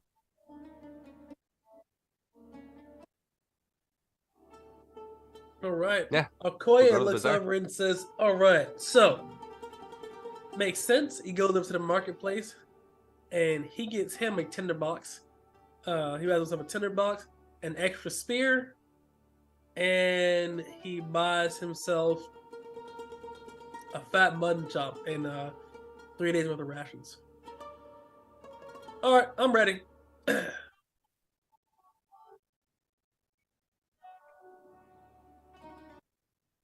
Ten. Let's. 10 copper. 5 copper per day. All right. Is that And everybody? I'm gonna get an extra day's rations as well. Okay. Um, I'm gonna also gonna grab some food from the Filthy Seal, first and foremost because it's pretty cheap there. So I'm gonna eat. I'm gonna eat. I'm gonna bulk up right now, and then I'm gonna head out. So I'm gonna have to eat tonight too.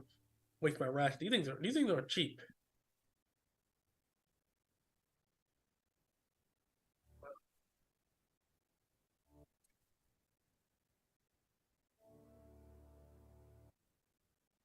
I am gonna You buy don't before drink, do you? just before we leave as we're walking out. I am gonna buy a tar pot. Okay. So I'm assuming that is a pot full of tar. Yes, like you would Okay. drop on people from like a top of a medieval castle. Yeah. How many slots is that? What is that? Yeah. I want to say because if bronze is 2 slots just by being bronze, cast iron. That's what that's a cast iron pot. It just says tar pot for 10 copper. It doesn't say any slots. No, it just says tar pot. Let's just do two for to be fair. I think he's right. Okay. Yeah, but that's what you drop. Like that's what. Okay, I could be wrong. So that So then why In don't my you head, I like was thinking like a oil? 5-gallon bucket. Yeah, Like that's what I was thinking too. Like you drop from the fucking tower of the thing. Like,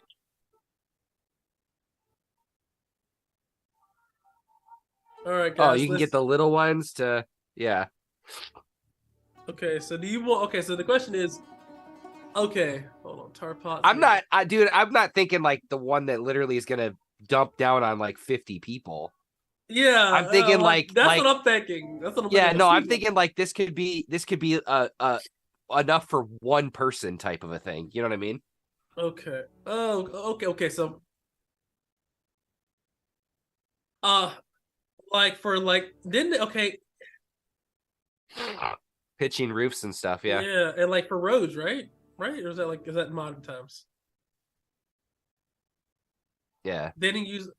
Yeah. Because Or that's they'd for use it. They'd also, I think, back in the day, they'd use it for like window seal, door seal, stuff like that.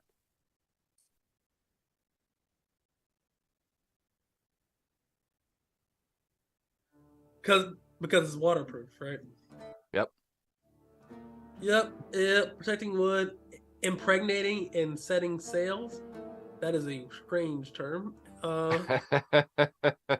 Yeah. Okay. Well, so it impregnates sails and protects wood. All right. So yeah. So then yeah, it's only one slot then. Okay. You can. So it's not medieval. It's not the bubbling Yeah. tar that you drop on people. No, but it's sticky. It's still sticky as all get out. Yes, it's sticky as shit. Yeah. So you can do like a tar trap. You know, spread it out.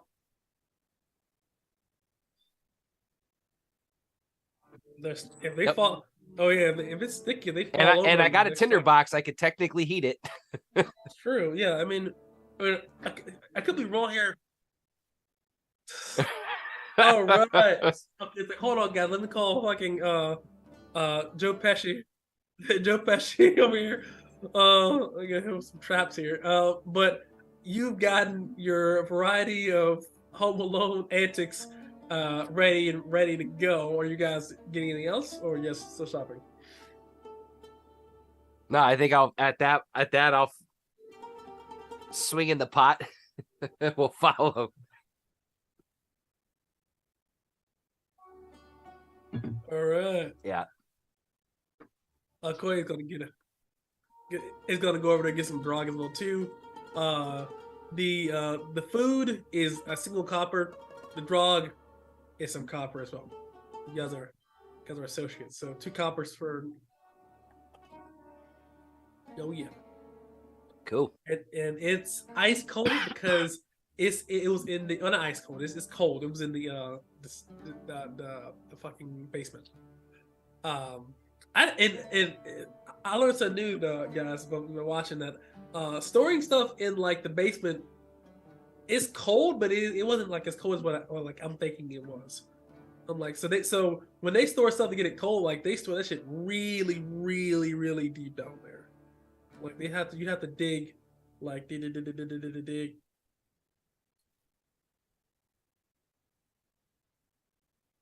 Oh wow.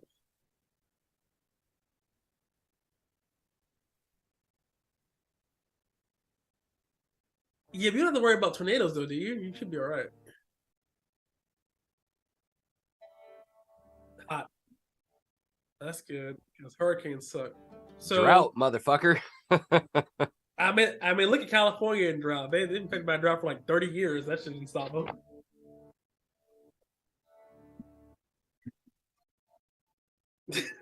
But yes, okay. So you've gotten your goods. Anything else you like to get before you go off on your adventure?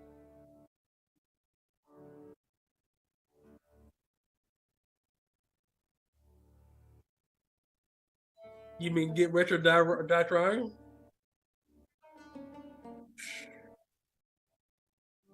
Many men. um, and Okoye taps his mug as well, throws one back, and says, "Well, Mama said I died as a thug. Hopefully that day is not tonight, tomorrow, or today." Yeah. And he's stretching his arm as he eats.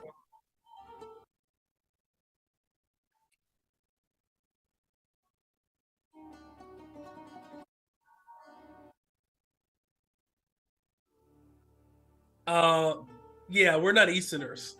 I'm not an Easterner. Fuck that shit. You die, you die. I'm a Southerner, not an Easterner. Well, our dead become our paragons, in essence, to protect us in the afterlife and guide us. So I'm a bastard. So I fuck all that. I,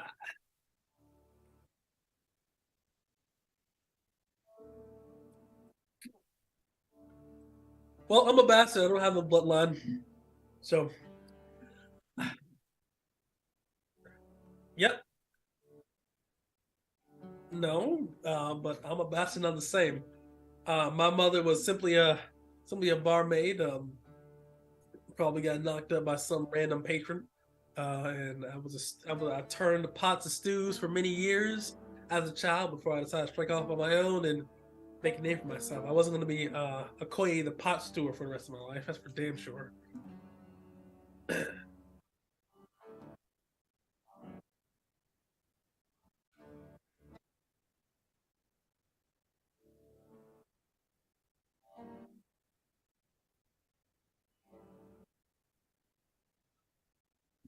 Also, it was a hearty buckwheat girl. So, but yes, he stands up as well. He stands as well and says, "I'm ready to riches." All right. Take a drink to that one, and I'll Yeah. down the rest of my drink on that just before walking out. We get New murked. characters. Who dis? So you guys go over there. As you guys are approaching, I assume you're trying to approach quietly because as you get there, night does fall. Yep.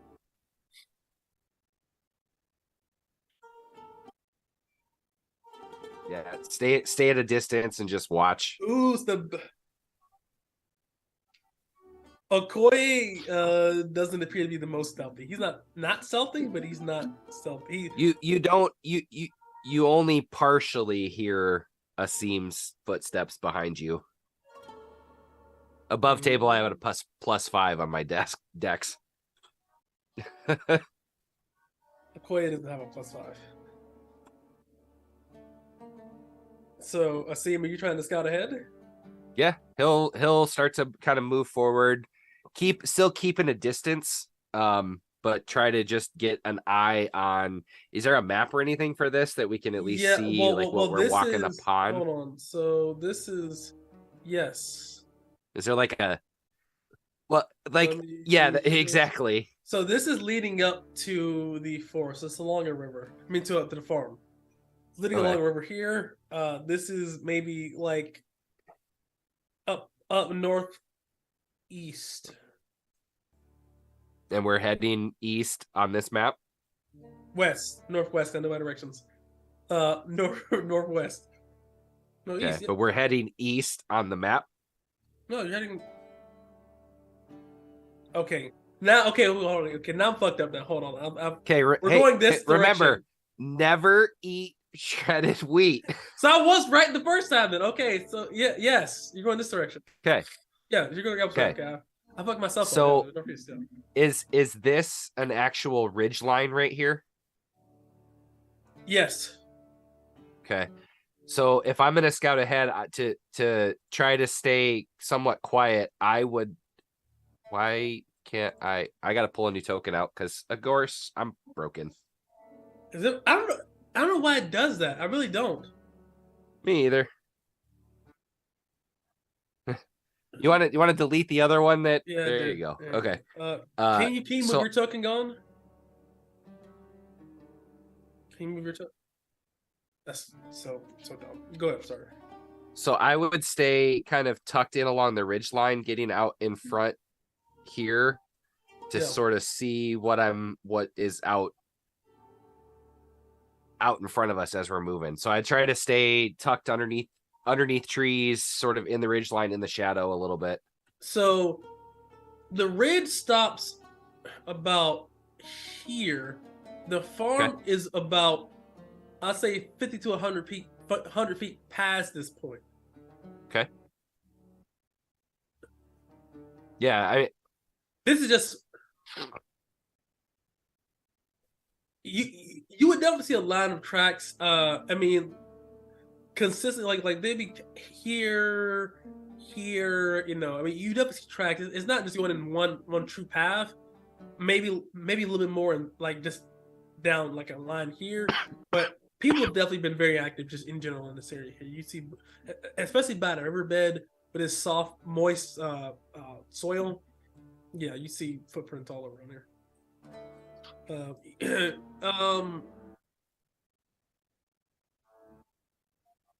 Give me a wisdom check. It's gonna be pretty difficult because it's a lot of tracks. It's possible. I would say with your 23, you know that is at least 5 people. I would say you you have to be more of a survivalist team.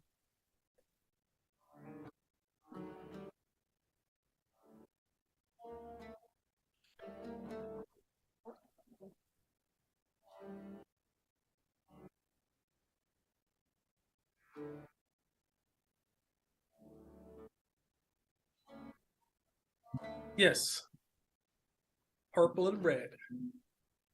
Well, two moons. Two moons, red and purple.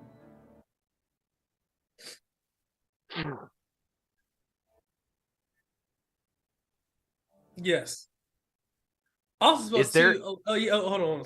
So as well too, you can see that there are lights from this dilapidated farm. Like there's several lights from this farm. I can show you the map if you get closer, but if you guys are right here, all you would see is just lights in a dilapidated farm. Yes. Is there? How high is the ridge? That ridge line? I would say no more than 30, 40 feet. Okay. Asim, Jesus, gone. If it appears we're 150, 200 yards out. What do you think's the best idea to set up traps if we're gonna lure them out? I mean, foot traffic is heavy.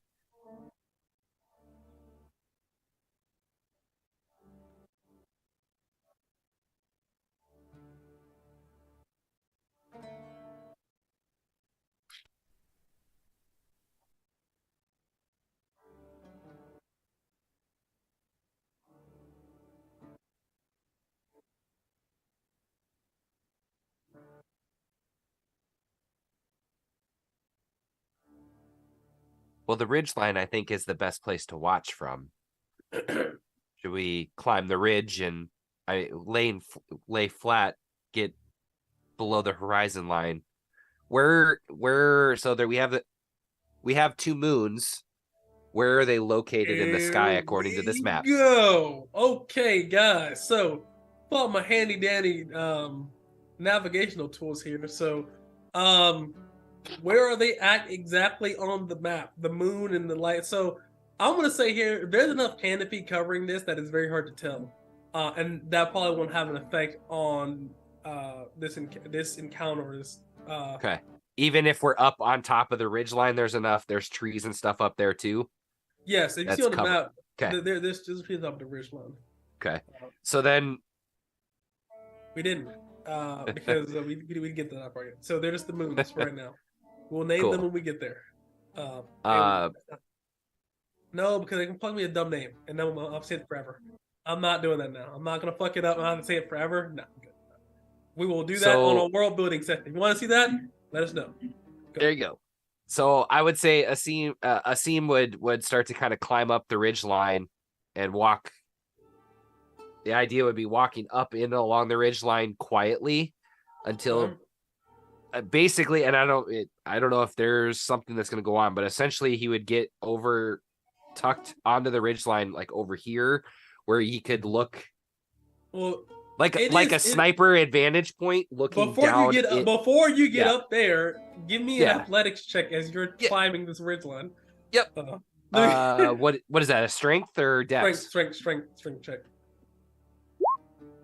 Hey, you get up there pretty good. Yeah, he's an animal. He's an animal. You climb up there, no problem. Okay. Okay, give me a strength check. Sorry. No problem. Like it's nothing. Okoye goes as well. And then I would it would be just sort of Okoye hunkering falls down. He takes. Ah. Get the rope. My neck. Give him the rope. Throw My the neck rope. and my back. My back and my neck.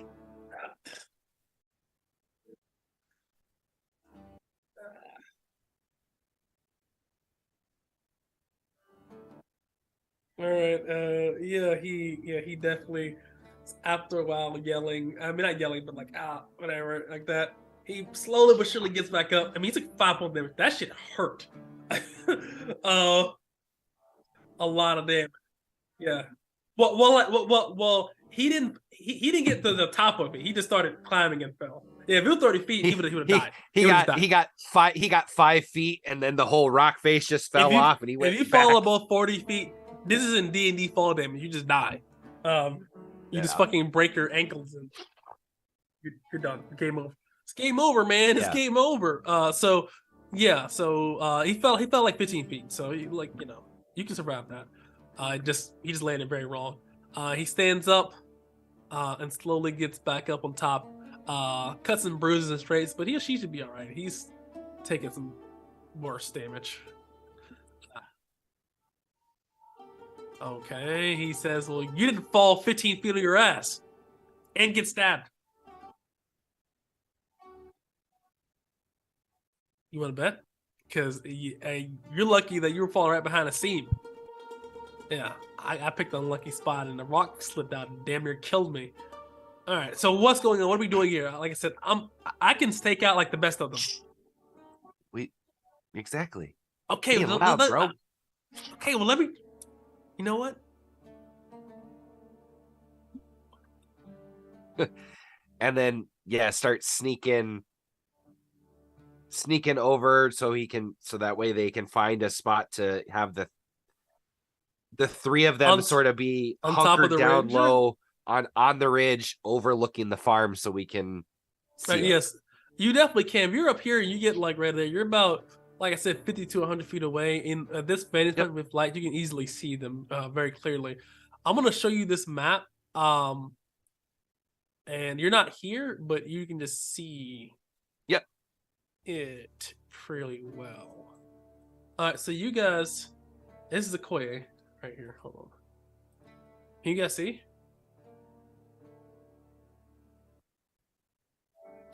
Can you see? Yeah, with dynamic lighting, yeah. Okay, I see what I see where we're sitting. Yes. Yeah, this is Okoye. Okay, so from your angle, you can see. I would say you can see like here. Okay.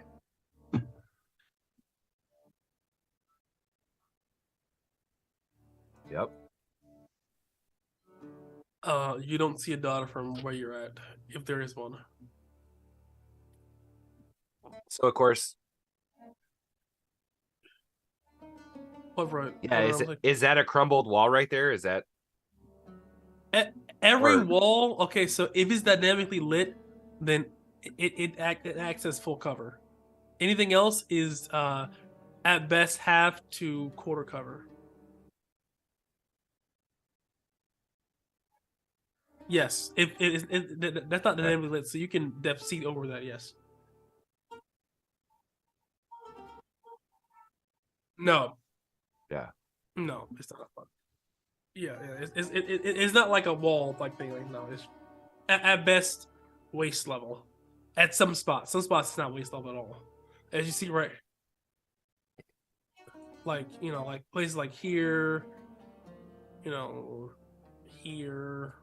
yeah, but yeah, but about waist level most of the way through. It's broken off in certain parts, but it's mostly waist level. Anywhere that is dynamically lit, where there's walls, is full height.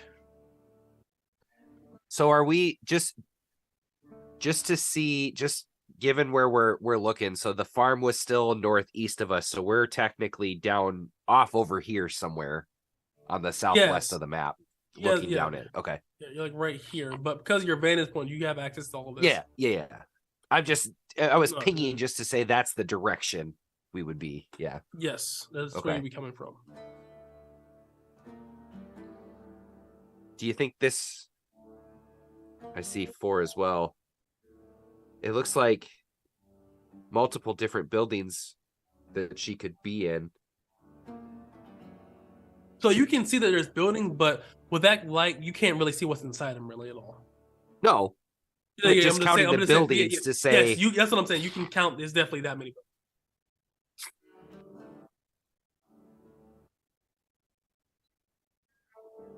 By the well. Week. The week. It's 3 days from now. It was 3, so we got another, 4. Do you really think with that well in the middle there that they were going to do anything but just jump them?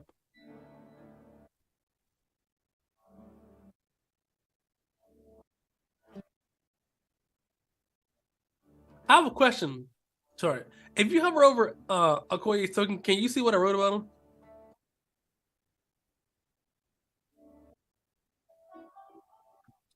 Okay, I'll make sure. Okay, sorry, continue. Totally different. Yes. Yeah. He like his dreads are just behind the cloak, so he has dreads. You just can't see them. Montel Williams. Sorry, I'm sorry. Montel Williams.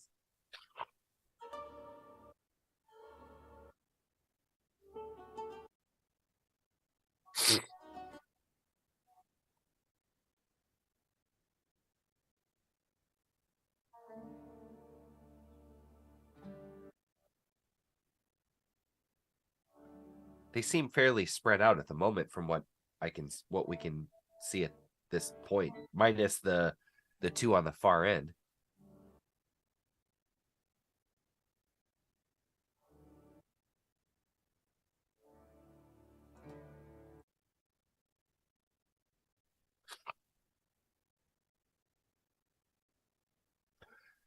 Are they sleeping? Like, are we seeing them like through windows sleeping? No, is there how long Con, how long do we want to watch before we make any sort of move? It's currently like 7 p.m. Currently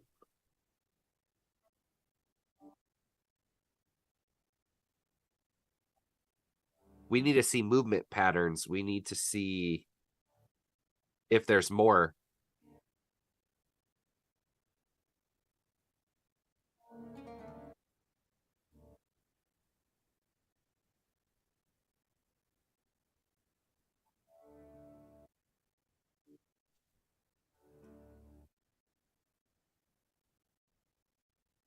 Yep.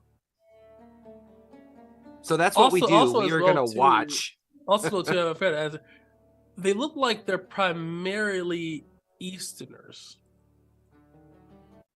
Okay. If that matters. It may matter. It may not. But they are primarily Easterners. That's all. That's the only ones people you can see so far.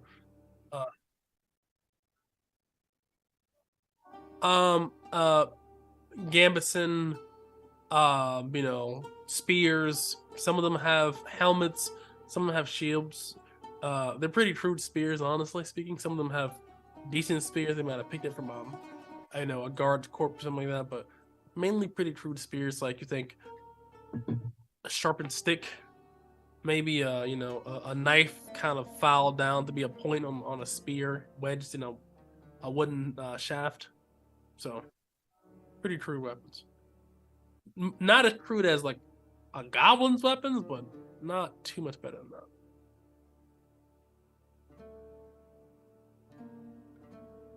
I still agree, though. We need to see if we see the girl or more people than we're counting at the moment.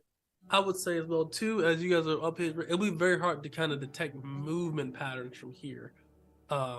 Because of the shadows here, people could move and just be out of your line of sight for like long periods of times. So I would just get the reference point. Like you can definitely clearly see people from that angle, but as far as movement, you'd have to get it. How much further does that ridge line go? Like, would that ridge line, if we were to continue to move, put us somewhere down into the south? It would continue. So it goes like that. So it puts you further away than up and around.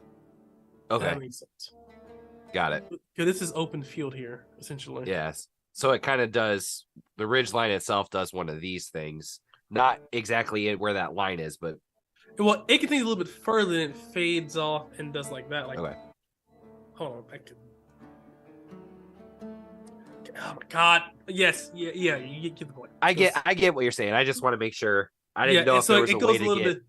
Yeah, it goes a little bit closer and then it kind of fades down and to a U, a big U, big U. Gone. Is it worth in darkness to try to maneuver our way around to the north side of the camp to get a better visual? Spread out a little bit, 3-prong attack. 3-prong attack. Hell no.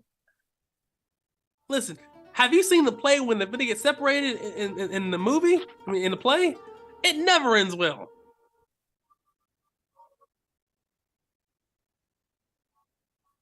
Yeah. Listen, I may be a thug, but I don't kill innocent women and children. Should we take a wide berth lap around? See what we see? I'm good at sticking out. I mean, I'm not the quietest, I'm not the loudest either, right? Stay a little further back, see what's going on. I'm not getting a little close and personal with them. Gone, you scared?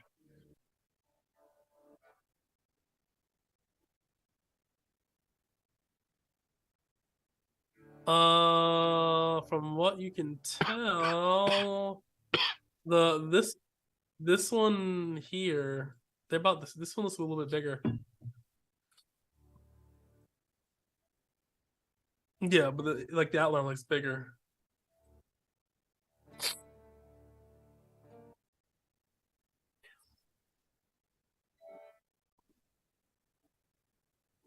Because it's dark, we can't see any sort of foot patterns, or can we see from any of the light coming from any of the buildings any sort of foot pattern or foot traffic?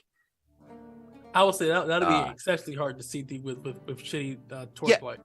100%. I figured. No, it was a good question. No, I'm not. It's a good question. I'm just saying, from your angle point, it would be exceptionally difficult to see from that point. Yeah.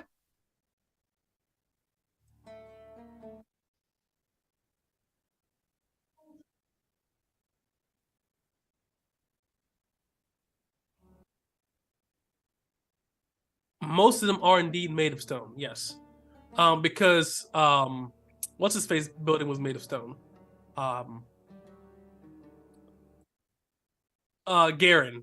Garen's house is made of stone. Is there any that are made of wood, or is the roofs made of wood? None of these have roofs at all. So if there were roofs, they were burned down a long time ago. Okay. Open ruins. Yeah. Okay. Yeah. Because you can kind of tell from these angles here. The reason why you can actually see them is because they're on the roofs. If not, they would just be houses. Yeah. Any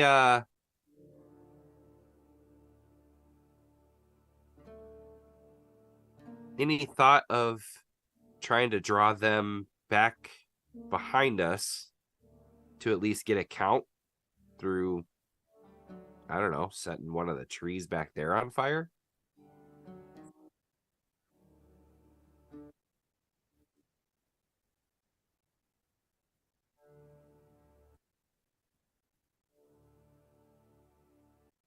Like a turkey call?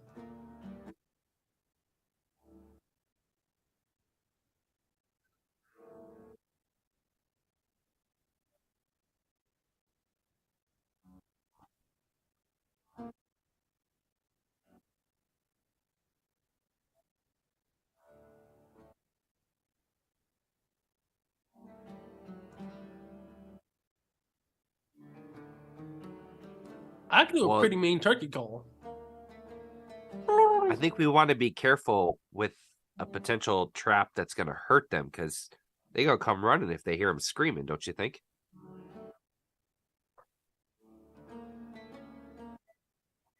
also agree with that too. I mean, we could probably kill them fast, but that they not scream and make a loud sound, that's pretty difficult. I mean, I've seen you kill some stuff. You're an artist, but your art isn't very quiet.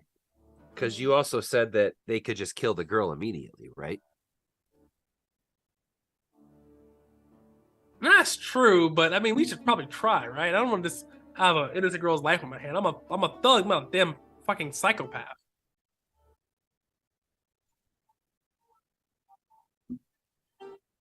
I mean,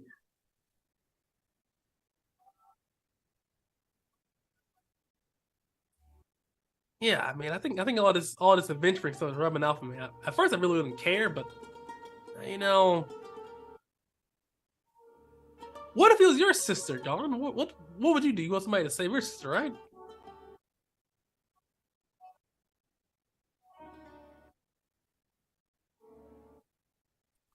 Yeah, Biden.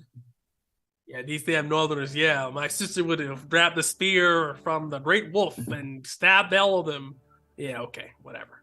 All right, whatever. So, what's the plan? Okoye says to you all, clearly frustrated about this, the Great Northerner's valor of spirit. Maybe we go back towards the river where the footprints, where the foot traffic's already been heavy, and we cross the river there.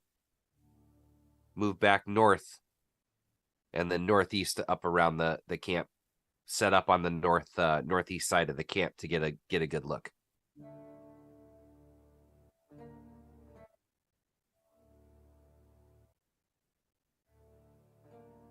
Ooh. Now that's something that a thug could do.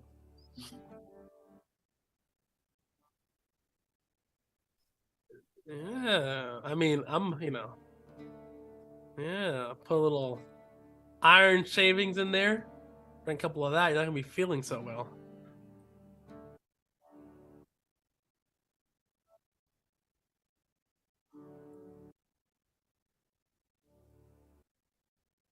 Claps to the back. I agree. I mean, an artist with the skill such as it seems, I certainly enjoy. Pull the arrow, start spinning it through his fingers a little bit. All I can think,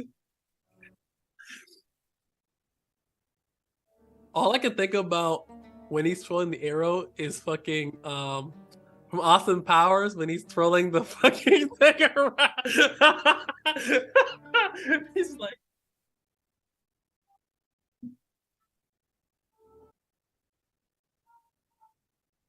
I gotta get but I mean, mechanically, just above table quick, you still got to get pretty close for that because that's only a 40-foot range, right?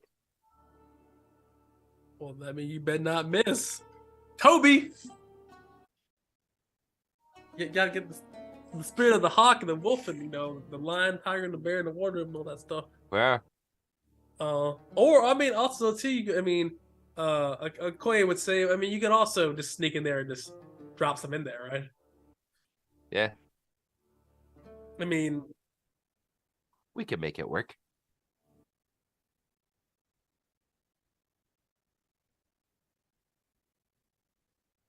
Right? You're a dastardly bastard. But what if? Okay, so but what about the girl? What if she drinks the well? Oh, we tried at least, right?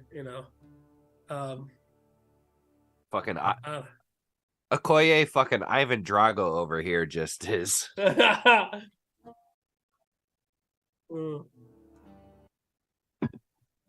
Okay, so let's see if you find. I mean, above table, you can clearly find something that'd be at least an irritant in this jungle environment here. So, give me a intelligence or wisdom check, your choice. You have advantage on this check.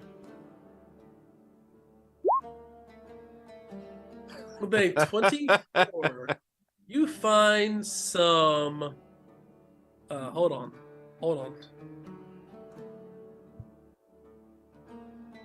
1 second.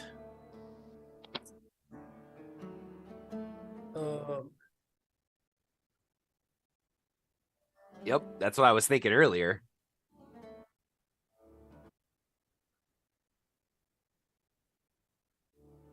So you find some white snake root. All right, so white snake root is a real thing, and this is what it does. All right, so white snake root does this. Let me confirm this before I say this. All right, hold on. So it like you can make milk from this plant, and it causes muscles to go into necrosis, and also leads to heart damage if you consume this plant like in paste like milk like form. So if you grind this up and put this into this thing, it will cause necrosis of muscle and flesh, and eventually cause like a heart attack.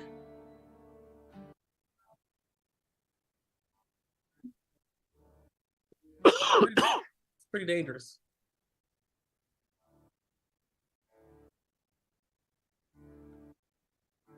Oof, that's tough.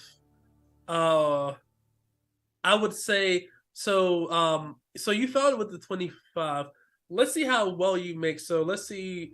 Give me another ability check. What do you roll? Wisdom. Give me another wisdom check at advantage to see how well you make this. That's not 20. But nat 20, a nat 20, the nat 20, you definitely make some white snake root poison, and you make enough. So you guys understand too. You'd have to make enough so that way it's applicable for the amount of water in that well to be actually effective. So you being a herbalist, you know that it would take you at least 2 to 3 days to brew this properly to get a big enough batch to put inside the well, because that's a lot of water.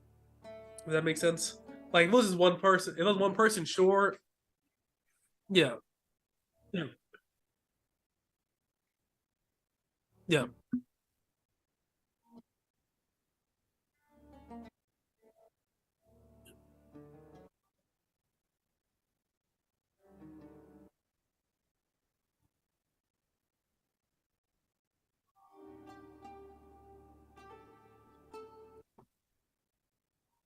So so Walter White, you're just in there just fucking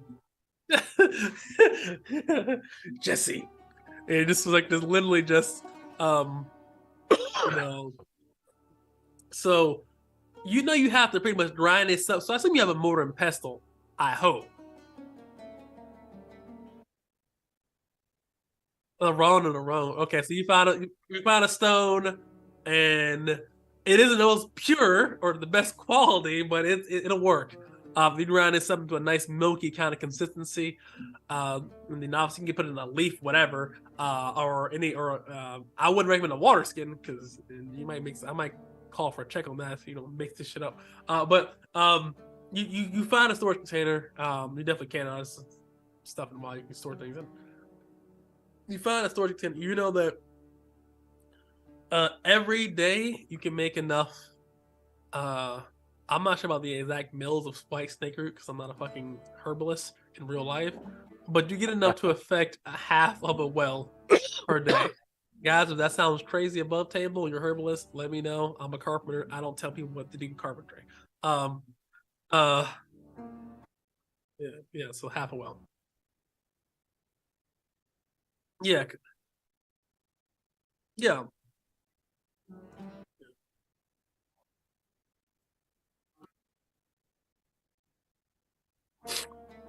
yep. No, I think if it's gonna take that much time, I think Asim would try to at least get up around to the northeast side, still far enough away, just to see if he could get eyes on the girl at the through the course of this. Um, but he would backtrack enough to not be right on top of the farm.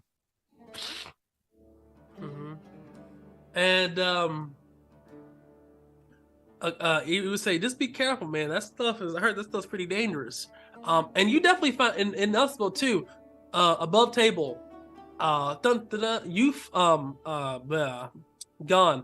You found an area where white snake root grows very plentiful. So you can mark this on your map. You know, that near this farm that you can acquire a plentiful amount of white snake fruit. It's actually a fairly common plant. It's not fairly common everywhere on the Silver Heel though. It's very common here though. So you can get a pretty. I mean, you can't. It's not an endless amount, but you can get a lot of it for sure. So you spend the next whole day grinding it down. And Asim, what are you doing? You're standing watch. You said. Yeah, but I think at some point he would just try to. He'd backtrack back to that river where there's a lot of foot traffic. Mm-hmm. Get across and up to the north side of the farm just to see if he can get eyes on the girl at all. Keep it a far enough distance that he feels like it wouldn't be oh shit, somebody's watching us. If he were to get spotted, it was just somebody walking. Mm-hmm. So you're on the ground and you're not on top of the ridge, right? Correct. And you're like 100 feet away, 100 yards away, something like that. Yeah, he gets back enough, but is just trying to see if he could get eyes on the girl at all. Give me a D20 call high or low. High. 1D20. Nope. You do not see. If there was a girl here, you do not see her. Okay. Okoye says, "You see her?" Couldn't get a glimpse of her. Didn't see her at all. All right. So what do you want to do now? It's a good question. In the time frame that he was doing this, was there any movement from personnel like into this center? So I mean, there's definitely several people here. What you notice is that so I want to bring you like you and are like here. So you'd be like here. So you see that there's at least 5. So you see this guy over here. The light. So he was actually chilling behind here. That guy there. From your angle, people do definitely move around. It didn't. Nothing changed for me, dude. It should have. The vantage. Where did you change? Right here. Where did you move my token to? Oh, right here. It broke again. Hold on. Hold on. Okay. Hold on. Yeah. Right here. Yeah. So you see this guy right here. It's broken. Yeah. Wait. The new one is? Yeah. Yeah. My dynamic lighting it's not even moving. All right. Try. Hold on. Let me drop you a new token. Hold on. Boop. No. Nope. All right. Well, there's a guy over there. Yeah, it's all good. Okay, so there's a guy there. So there's a guy here. Yep. And you would see them definitely just kind of move around. I mean, of course, like Gon doesn't see this, so I would move from the map. Yep. Just for principle. You're that's why I have Gon's vision because you moved him out and everything went black. Oh, yes. Hold on. That'll do it. That'll do, laddie. That'll do. Hold on. I got you. Okay, well, God, I keep forgetting that. Yeah, no, but yeah, I mean, at this point, I think, we appreciate you guys. Yeah, like thanks, Grandma. I appreciate it. I'll be over for Christmas. So yeah, okay, so that should fix there. Can you still see now, or is it still black for you? Still black for me.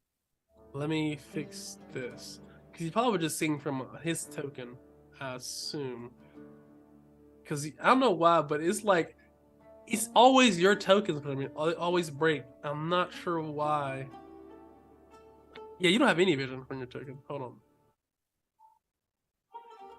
Literally. No. Dude, it's like every token. I've said like 7 different times. It's always just tokens. Yeah. Yeah. Yeah. It's crazy. Yeah. Yep. And it moves now too. There you go. Now I just gotta wait for my character sheet to come back up. Oh, rip. It should have saved. So yeah, but there you go. Yep. There. Okay, so cool. So you definitely see people moving around here, but you don't see a girl as you're doing there. You see Gone White over there is making his white root narcotics Yep. to drop. So you see that people are just walking around. It's not like a real pattern in here. People just kind of meandering around, playing cards, Just talking, random. tossing rocks. Yeah. Say my name. Heisenberg. Outlaw herbalist. Interesting. Bitch. Any That's other like coming and going though? Is there, or is it, does anybody leave the farm? Does anybody like fully so. leave the farm or any of that? Are you trying to sim to the next day? 'Cause that's what it sounds like. That'll Well, I change. assumed with yeah. That's what I'm saying. So I'm just trying to make sure. Okay, so Yeah, the I'm not gonna attempt anything while he's doing making that. Like he's yes. just basically he would probably like hearing God say, "Hey, gather wood in case we need the fire." Like would go looking for kindling and at certain points, but otherwise he's just literally staking out, just watching. You only get 100 XP as well for the cocaine mixing. I seem you get 50 XP for the rage idea. Scouting out there. Thank you. So, which means you level up because there's a long rest happens. Because you're resting. Okay. So before that, you definitely see two more people, come in from the west. So, okay. 1, 2, and gone. You see them pass. I'll move back, but you see them pass through. Yeah, the main area. So, Koya, did you see that? Two more arrived. And they also have a woman with them as well, but she doesn't fit the description. This woman here seems like an Easterner.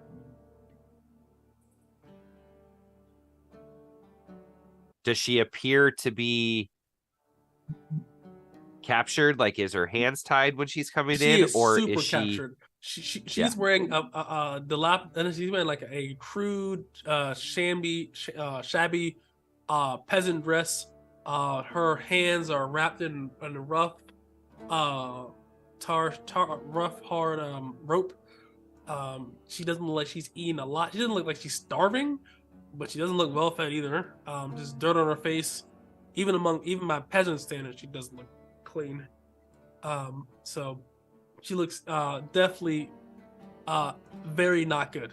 And you see they move over, they go into this building here, and then they leave the building, but you do not see the woman anymore. It looks like they got another one. Did you see, Okoye? Do you see that? Yes. I mean, it makes sense. I mean, we don't really kind of trade in illegal flesh. Not illegal. We don't trade in slaves. We just pay wages. It's a lot easier, a lot less hassle. It's a pretty weak batch, dude. Oh, is that for you or for a scene? Level up. Oh, gotcha. Okay. Yes. Sorry. Did you see what building they took her into though? That might be the building that they're keeping the other one. I mean, they dropped off the one chick. I mean, I don't know why you have them in different buildings. That seemed like just poor planning. Right. Right. So, gone, real quick. I would say, are you still sitting there grinding, like half listening to the conversation?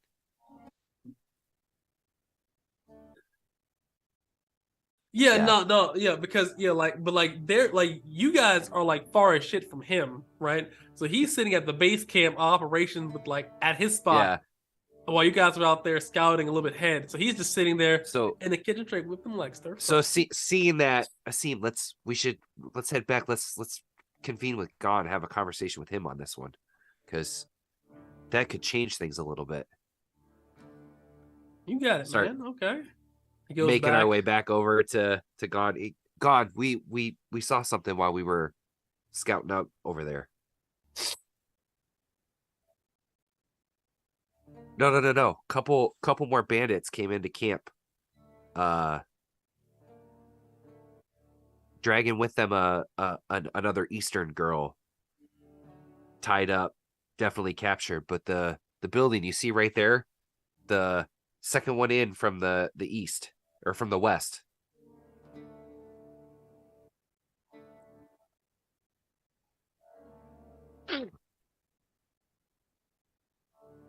I don't know what.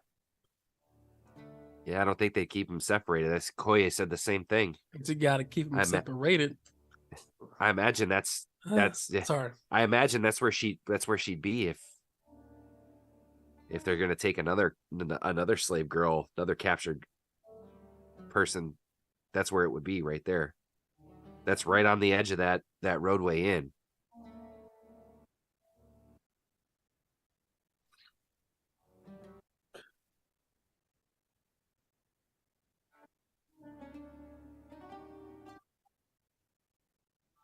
But that's also seven bandits in camp at this point. Found another one in the building to the southeast on my way around.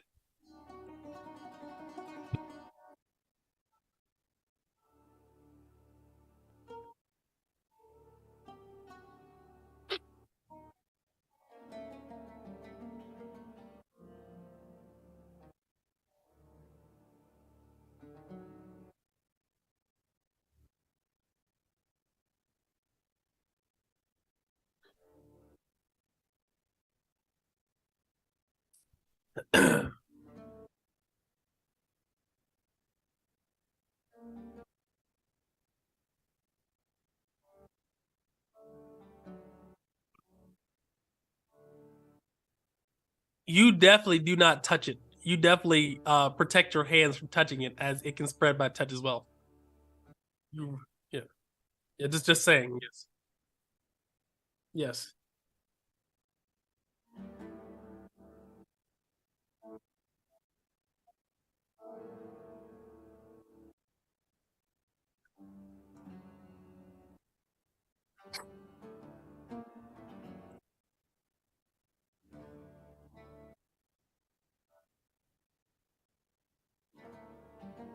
You very well could.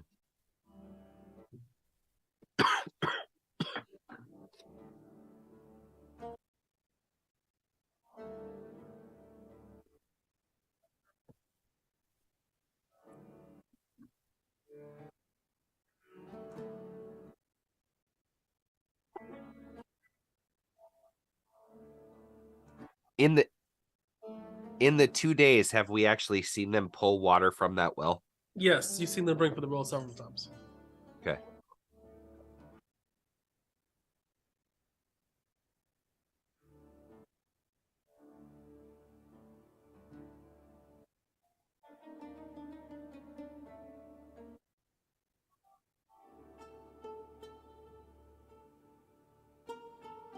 I think the noise.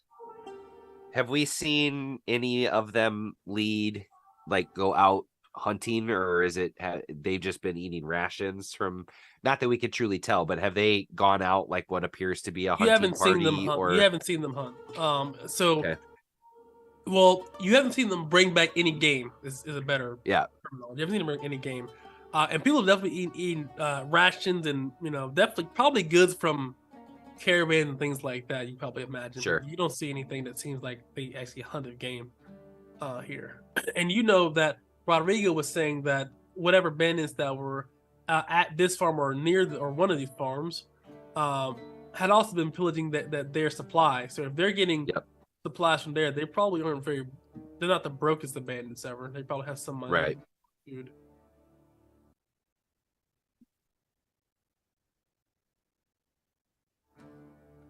I don't think he would have told you that unless you would have asked. I don't remember. Uh, and I don't think he would. I don't think he would have told you that because I don't think that would have been relevant to what he was doing, what you guys were doing, right?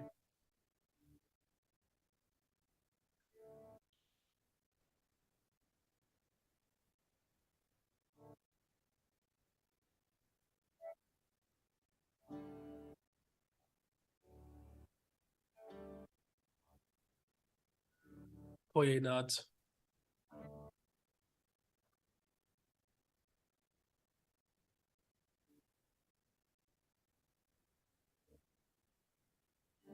Will they?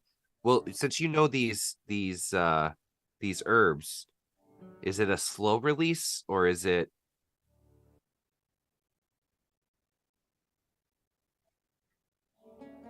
Because because we have, if you think for the girl that by the end of the week, it's we have 2 days until they're supposed to show up with those funds. It's instantaneous.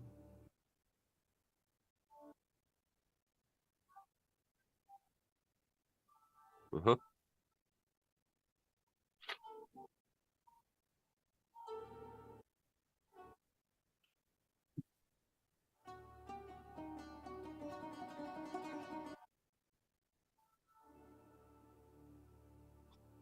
Hmm. I don't think splitting up is the way to go, just like you guys had talked about earlier, but we might just have to come in guns blazing. I like your idea of trying to draw them down that pathway to the west. Try and draw them back towards that water, but setting traps along that path. And if we need to, If we do that, then we can split them up and we can just rush and kill who's left, right? I don't think we're getting all of them. I think what you're saying makes sense. If we can split them up and at least half of them goes, it's a much more fair fight. And I think we can beat a couple bandits in a fair fight. I don't think we can beat 7 bandits in a fair fight because that's not fair, right?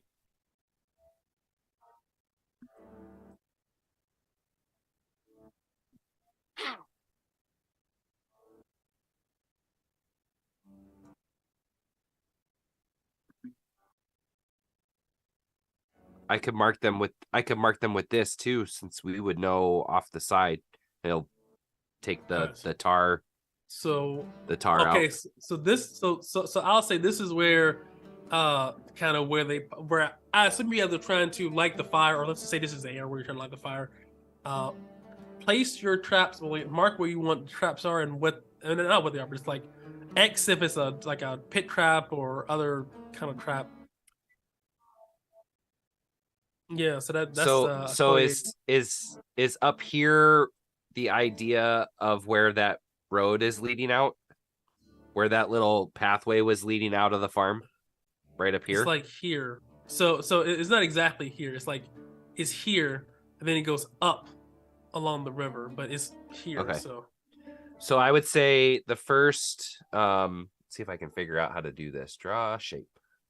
I would say right off the end of that pathway where those like half walls were, yeah, would be the a pit trap right here ish. I'm okay, not I'm trying to imagine this in my head, like yeah, mental math it, right? right, Um so that way I could take the tar, and I would tell Gon and Okoye this. I'd take the tar and sort of just put a small line yeah, on the specifically the left side when you're running out, so that way if they look at it they'd see that tar up the wall, so they yeah. would know to not where Step that on trap that was at. spot. That makes sense. Yep. Okay, And then I would leave the square in the dead center open, and then I would put the secondary trap closer to the river here, and okay. then here, so that way if we were to spread and they spread, the idea would be if we had like 2 or 3 chasing us, if we started to spread, we could come underneath it and out, and they might hit it trying to take the angle. Trying to come And back. again, Okay. yep. And again, it would be marking it on the specifically everything on the left side with some with either a small stick with tar on it, so they knew exactly where the trap was at. And we have a shovel too. And what he's saying, it wouldn't take very long. It wouldn't take very long with a shovel. I mean, maybe like a half a foot, maybe covered up with some. Yeah, Yeah, like drop an but like, ankle in.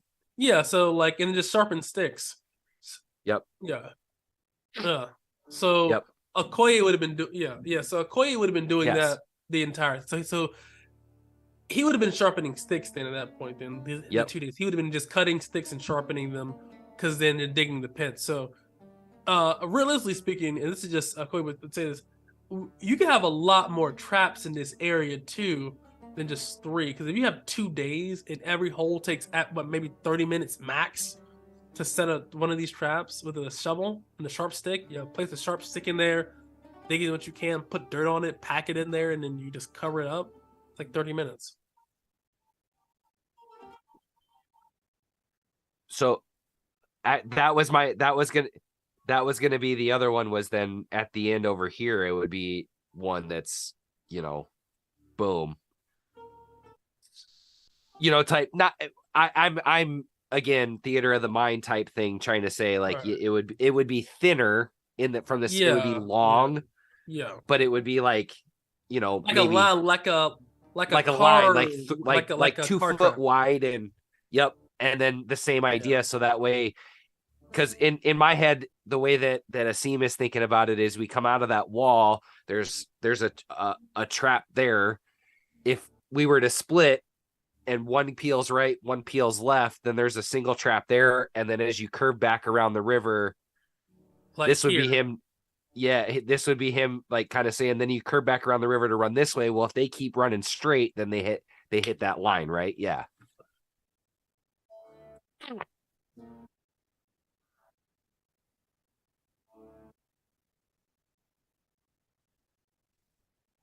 Yep.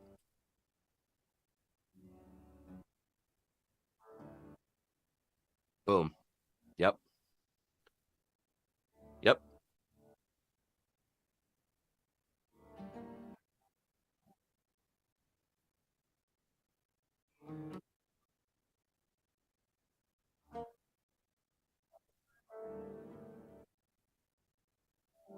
And it's fight on the run. Absolutely. Yep. Sounds good to me. You guys ready? Today's a good day to die, right? Hey. Today's a good day to die. Whew. I think I need some more to drink for this. 1 sec. I need some liquor. Hey man, this is the first. And above table, guys, you guys have watched. Yeah, like it's literally just killing bandits, guys. So if you watch this, like, if it's, you gotta think, if you're playing D5E, a bunch of bandits in a cave playing, fuck that, fire. They're gonna walk in, blow these guys up. Dude, we don't need a plan, And he's not even like you mad at just a bandit. They're probably not well trained. Yes, and a plan C. Yeah, a plan C. Yeah, and even still, their plan it isn't 100% like we got this. Or in 5e, like, plan A works 90% of the time.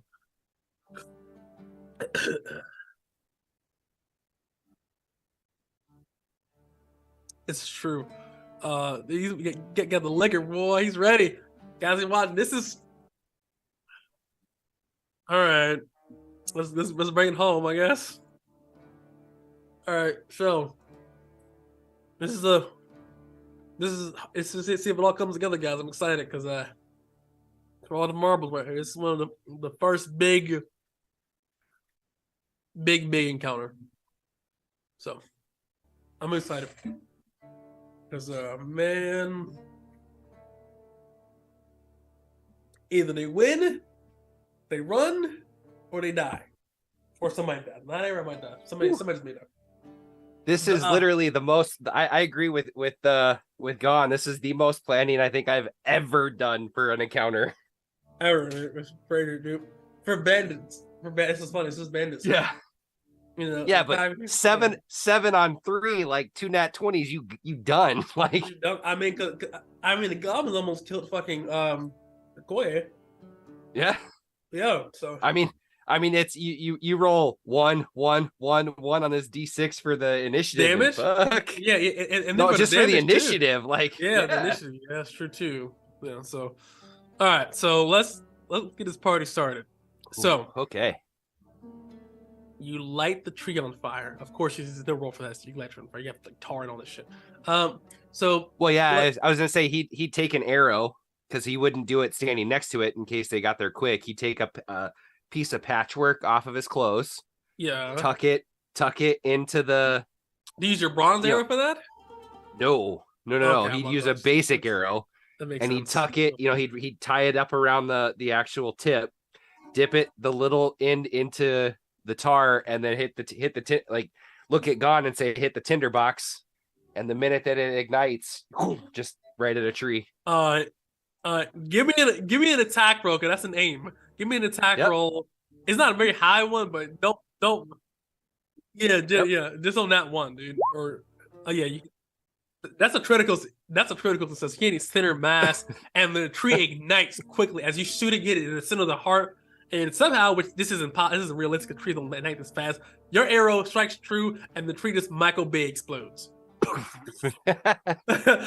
No, it's just turn. Yep.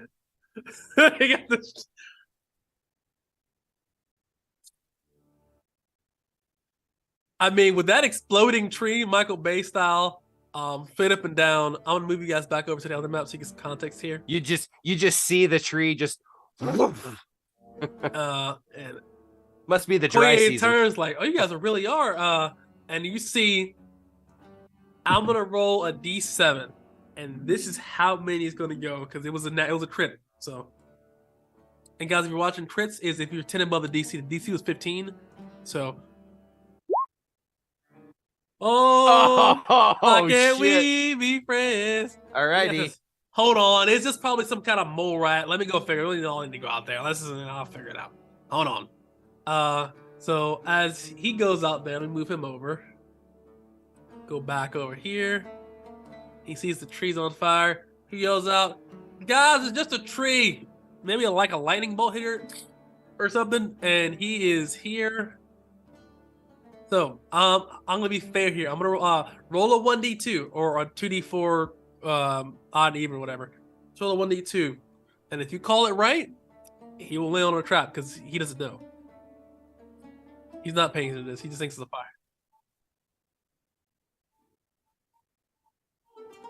Oh, so it's not the same direction of this here? Nope. Okay, I missed that entirely. Okay, Yeah. then yes. Okay, Okay, so fair enough. So only one of them goes out over there. Then I will say that. Sorry, only one of the. So let me go. This guy will stay here then. So let me go over here. This guy over here would go to investigate then. Here. So this guy's not even on the map, right? He's just. Yeah. This. Yeah. So this guy right here is gone. Yeah. Okay.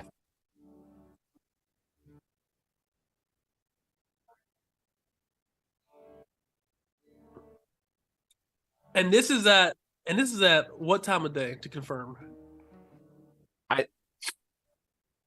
Right. It'd be early morning, yeah. Like 4:30 a.m. 4:30. Like still dark, but rooster early, basically, right? Okay. Yeah. Garbage man early. Garbage man or bus driver early. So you guys get it's still the previous day early. Okay, it's like 2:30. All right, it's 2:30, 3:34. So you guys go over there. Ben and stay up late, not this late. This is they're tired. So so I would say this guy here is in there. This guy in there. This guy is kind of here. This guy here looks like he's passed out. I'm gonna put a snooze on him. He's leaning up against the barricade there. He's not watching. He's just asleep. Hold on, let me get a snooze. Where's the snooze? Snooze. Here we go. There we go. He's sleeping. This guy's sleeping.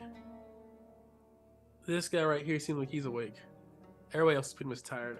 They don't think they're gonna get attacked. I'm sure there's a lightning bolt hit a tree. They're not trained guards.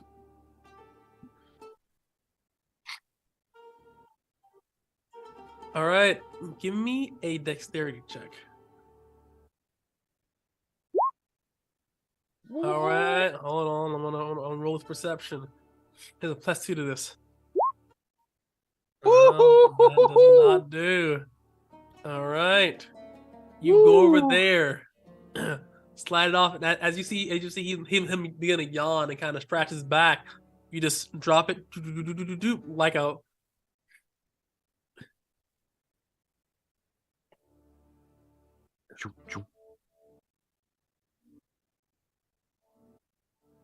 Also, as well, I see him. You get 100 experience points for the Kobe in the fucking tree with a nat, well, basically a crit. Fucking gone. You get 150 experience points for fucking stealthing, dropping off the fucking the poison shit. That's true. Because you could have died. You make it back there. The well is poisoned. What are you trying to do now? The guy's still out. Are you guys done here? Or are you trying to do something else? Yes. Yeah. All right. So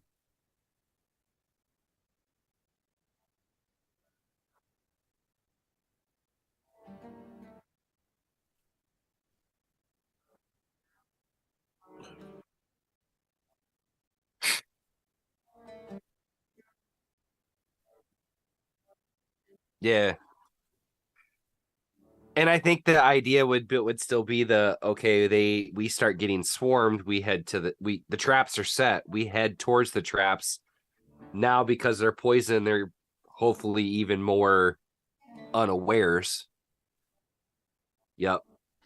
And so I think if when we start seeing it, Asim would say, I think the idea is to attack from the west when we go in. When we see them, whatever. Yep. Yep. all right. So no. It's not pure enough. Yeah, If you think as a herbalist, you know that if somebody just takes it, it's just short term effects, makes them very queasy, muscle kind of uh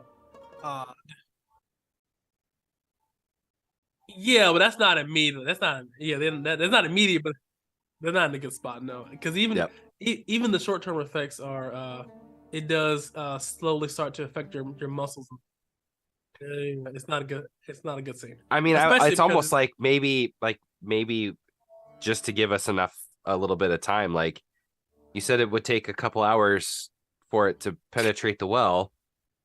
Maybe we go wait till after dinner, like 6 o'clock the next morning.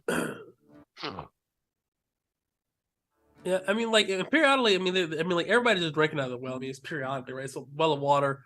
It's not clean as water ever, so you don't think they definitely could tell because as you got over, they're gone.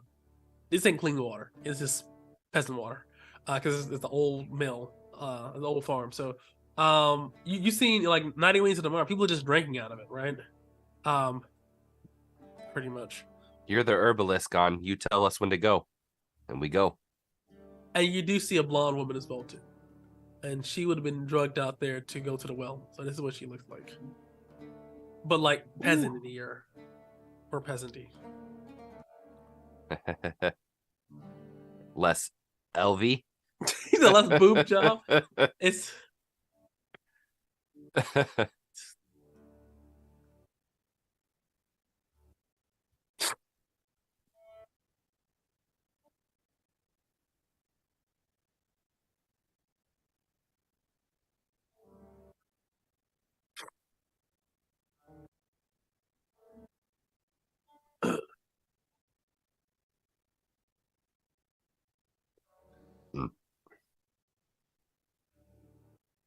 Do we take her with, or do we leave her? Yeah, man, we can She save. might be. Let's say we can save the other one. My God, you Northerners. I mean, I'm not against it per se, but I would. I mean,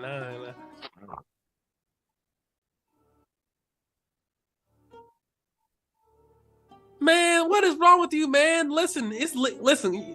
Did you not get your? You sounded as bad as the bandits. I mean, we are thugs, but I mean, there's levels, there's degrees of thuggery, daggery.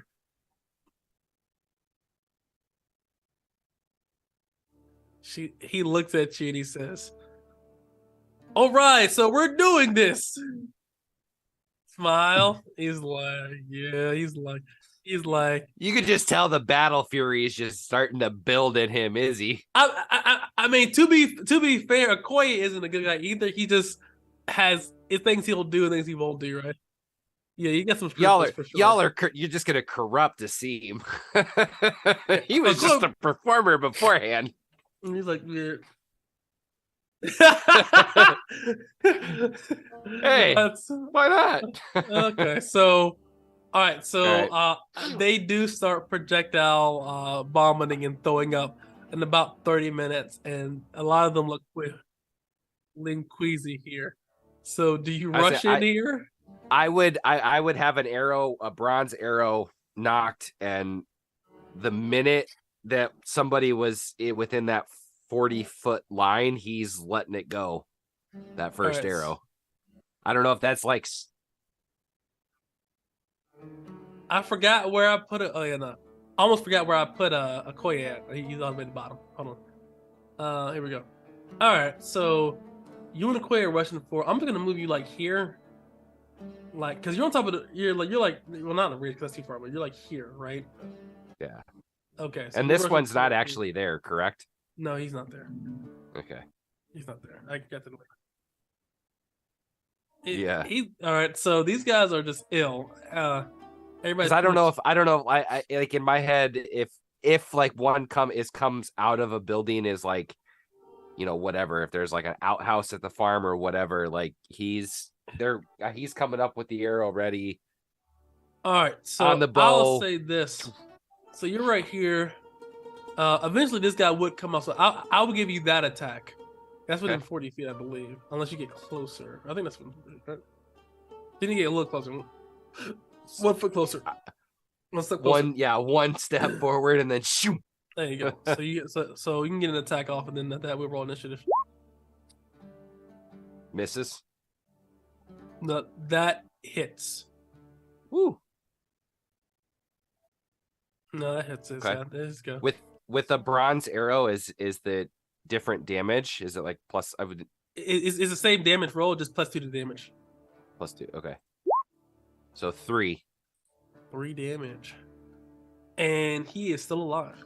As you hit him square in the chest, he does not like that at all. And with that, give me a D6 as we go into combat. And guess what, guys? We can have combat in 15 minutes because it's not 5e. Go ahead, John. Yeah. Go ahead and roll it, man. Yeah. Yeah. Hold on. Da-da-da-da-da.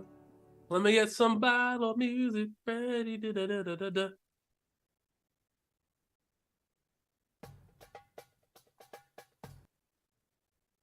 Stop. There we go.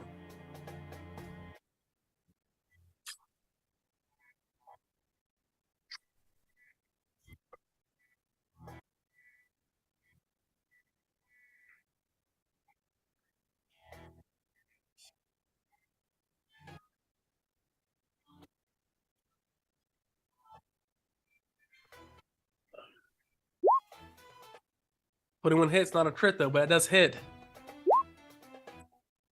How do you do it? He's done.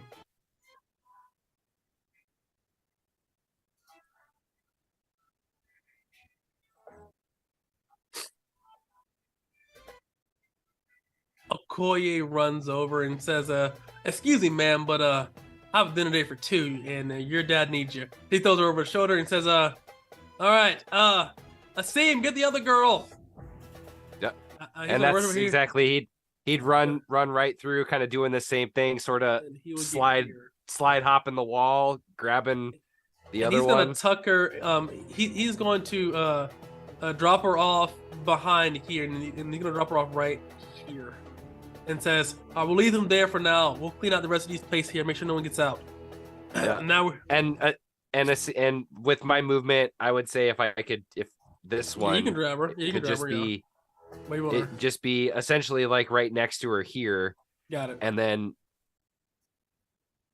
yeah, Yes. and then That's what I'm I'm saying. and essentially I'm They're just I talented. would just look at him and just I would knock the arrow, because I think my action is grabbing and moving her. Yep. But I would just I would then get ready, turn, so that way if anybody starts coming towards me, I'd have the arrow, the bow getting ready to come out. Absolutely. And this guy over here, does that end everybody's initiative? Yeah. All right, this guy up here runs over. What the hell? He runs out here. Long daggered hand. This guy rushes forward here. +2 to hit, he attacks you. Gone. 5 missing. Woo.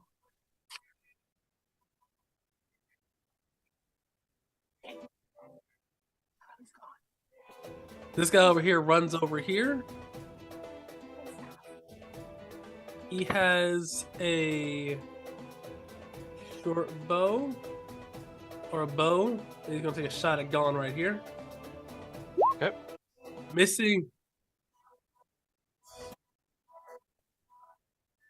Holy shit. All right, this guy over here rushes over here. And he dashes over here. That will get him here. This guy over here also dashed as well. 80 gets him here. And this guy over here comes over as well. Here with his bow as well. He's gonna be a little closer. Take a shot as well. Missing. That being said, roll initiative. Ready? They go. So Ah. now this is something here. I'm gonna roll just a flat d20 and see what happens here. All right. So everyone, all the bandits, their sickness affects them. They get a disadvantage on their attack rolls. So this guy over here, these two guys are flanking, so it's flat. Gone. So this one gets a flat roll. All right, +2. You take 3 damage as he gets you right between your inner thigh on your left side. Shing, as he swings low, trying to stop projectile pooping from this snake root. This guy over here beneath you, seeing you get struck, will kind of dive forward, going for your other leg here. Flat. 15. You take 3 more damage as he gets you. All right. This guy over here is gonna rush over here and says, "You're not going with our ransoms." Yeah, cuts over here to a Koye. Disadvantage. That misses. I think I was disadvantage. This guy over here is going to rush over here. This is a disadvantage. Ooh. Misses wildly. This guy's over here. Then he steps over here, so he gets a clear shot at you. These guys have disadvantage on you. So the first one. Missing. Second one. Missing. All good, all good. All right, and wait. Do you need a minute? I might need a minute. Give me 1 sec here. All right, cool. No, we're good. All right, we'll see your turn. All right, so it is your guys' turn now. We'll start with Gon.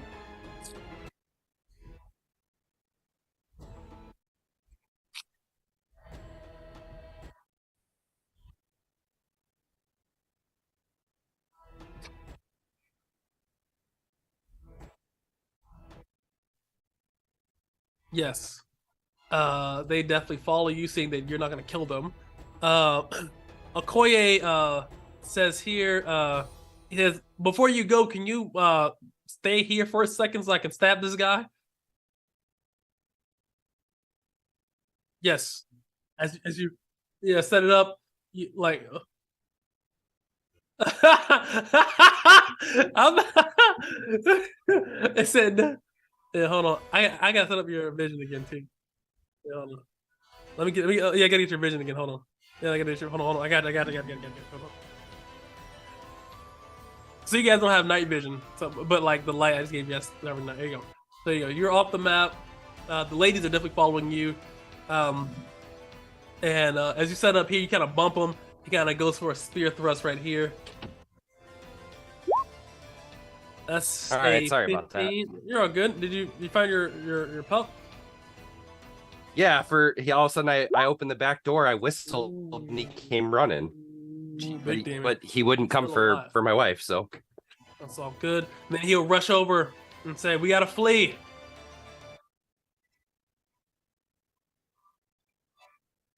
Yeah, and Asim is trying to give you some cover here to cover your steps as you're leaving.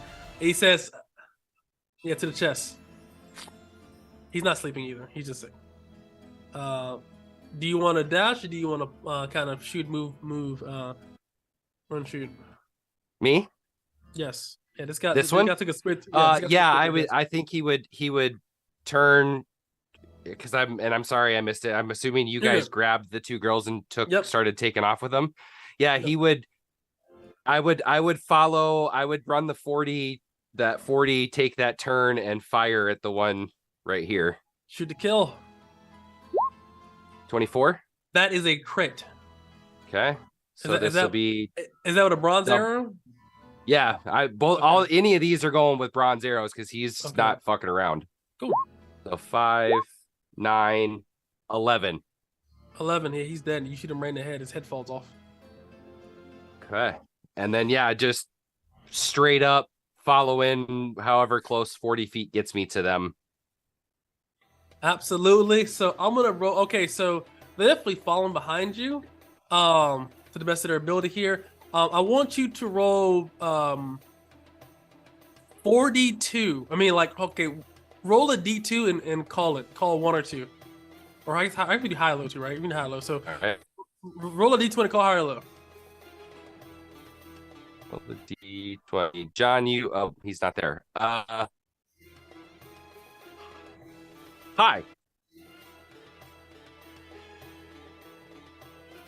Jesus. Whoa. It's coming. No, this guy here is fine. Roll another d20. Yep. Please. This guy dodges your trap. Roll it again. Okay. Hi. It's got to work one of these times. This guy dodges your trap again. Roll another d20, call high or low. All right. There we go. Roll a d8. He twists his ankle and falls, stabbing his foot in the trap, and he is critically injured. He's still alive. But he's out of the fight. He's not going nowhere. So this guy here is done. Roll another d20, call high or low. Right? Hi. No, this guy. Really? Hey, get all the low rolls out now so when we finally attack. All right, so that is so. Hey, so I'm gonna move you guys over to the other map. Yeah, 100%. Here we go. Now we're going 2, 3, 3, 4. Like fuck me, dude. It was like you guys are. It's like nowhere. All right, so you guys we're here. Hold on, I'm gonna copy it. He's like, fuck. Okay. He's like, I'm not doing it. Fucking go. I don't honestly. I think we just keep trying to fucking book it with them and just pot shot as we go. Some of them have arrows too, though. So be fair. Sure, 100%. No. Yeah, it's first. Yeah, that's true. All right, so So you guys are basically just moving and shooting at this point, and I guess Gone and okay, so I'll move you guys over now. How to set the map. All right, so Gone is ahead of everyone, and the girls are ahead of everyone. So it would be, Gone would be like here, right? Yep. The chicks here. You and the scene would be like here. Yep. And the gods are here, right? So that's pretty much accurate, right? Okay, so yeah, roll it. Oh, Moss. Nope. All right, these two. Well, I'm gonna roll a d20 here for the poison. They get disadvantage on all their attacks as they're trying to stop themselves from pooping themselves in the pants, and they rush over here. Over here, go for a dagger strike on you. This is at disadvantage. That misses widely. This guy over here moves over to Okoye, and he strikes disadvantage as well. Oh, that hits. It's not a crit though. All right, and he takes 5 damage. Striking deeply. He does not like that at all. Ah, damn. All right, this guy here with the bow gonna take a shot at disadvantage at you, Asim. That misses. This guy's gonna take a shot at Okoye. That misses. It is your guys' turn now. What's the plan here? Asim, Okoye says. Yeah. Well, you have your bow. I can flank this guy here and take him out in the back. Yeah, I'm gonna actually. I think. Well, with the bow, these guys. So they didn't move, right? It's our initiative. They just stood there and fired. They just stood there and fired because they're pooping their pants off. That's okay. Realistically speaking, they're pooping and shooting. That doesn't make sense. They would stay there. Right.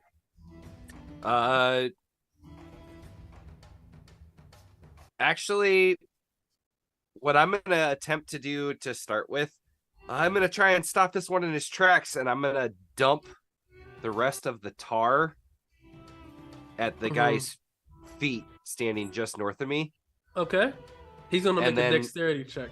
See if he dodges. He can see if he dodges that. So this is a disadvantage too because he's trying to stop him pooping. So the DC to beat is your level. So you're level 4, correct? Yep.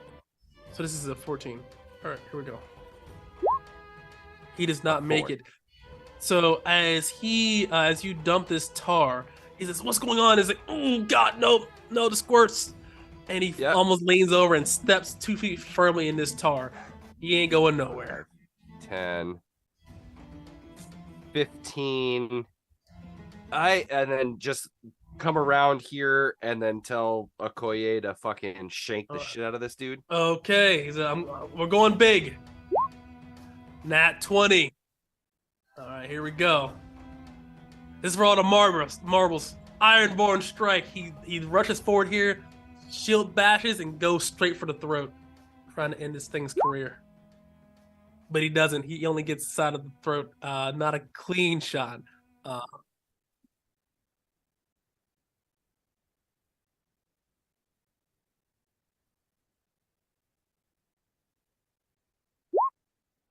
That hits.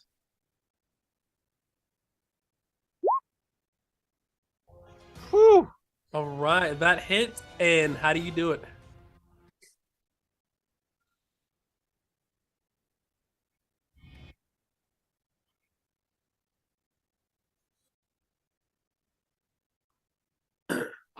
And Okoye says, "City boys," and then turn and just fucking bolt my other 25.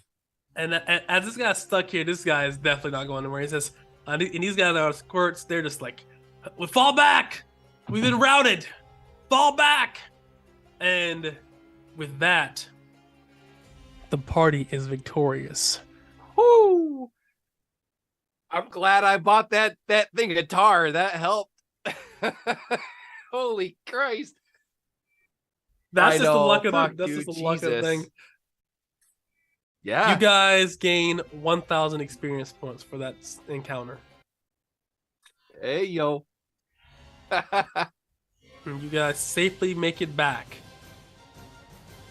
And with that, we will end the session after successfully rescuing the daughter of the Dragon Hide store. And we will get to that next session, guys. Guys, that was tough. That was not guaranteed. They could have died. It was real danger.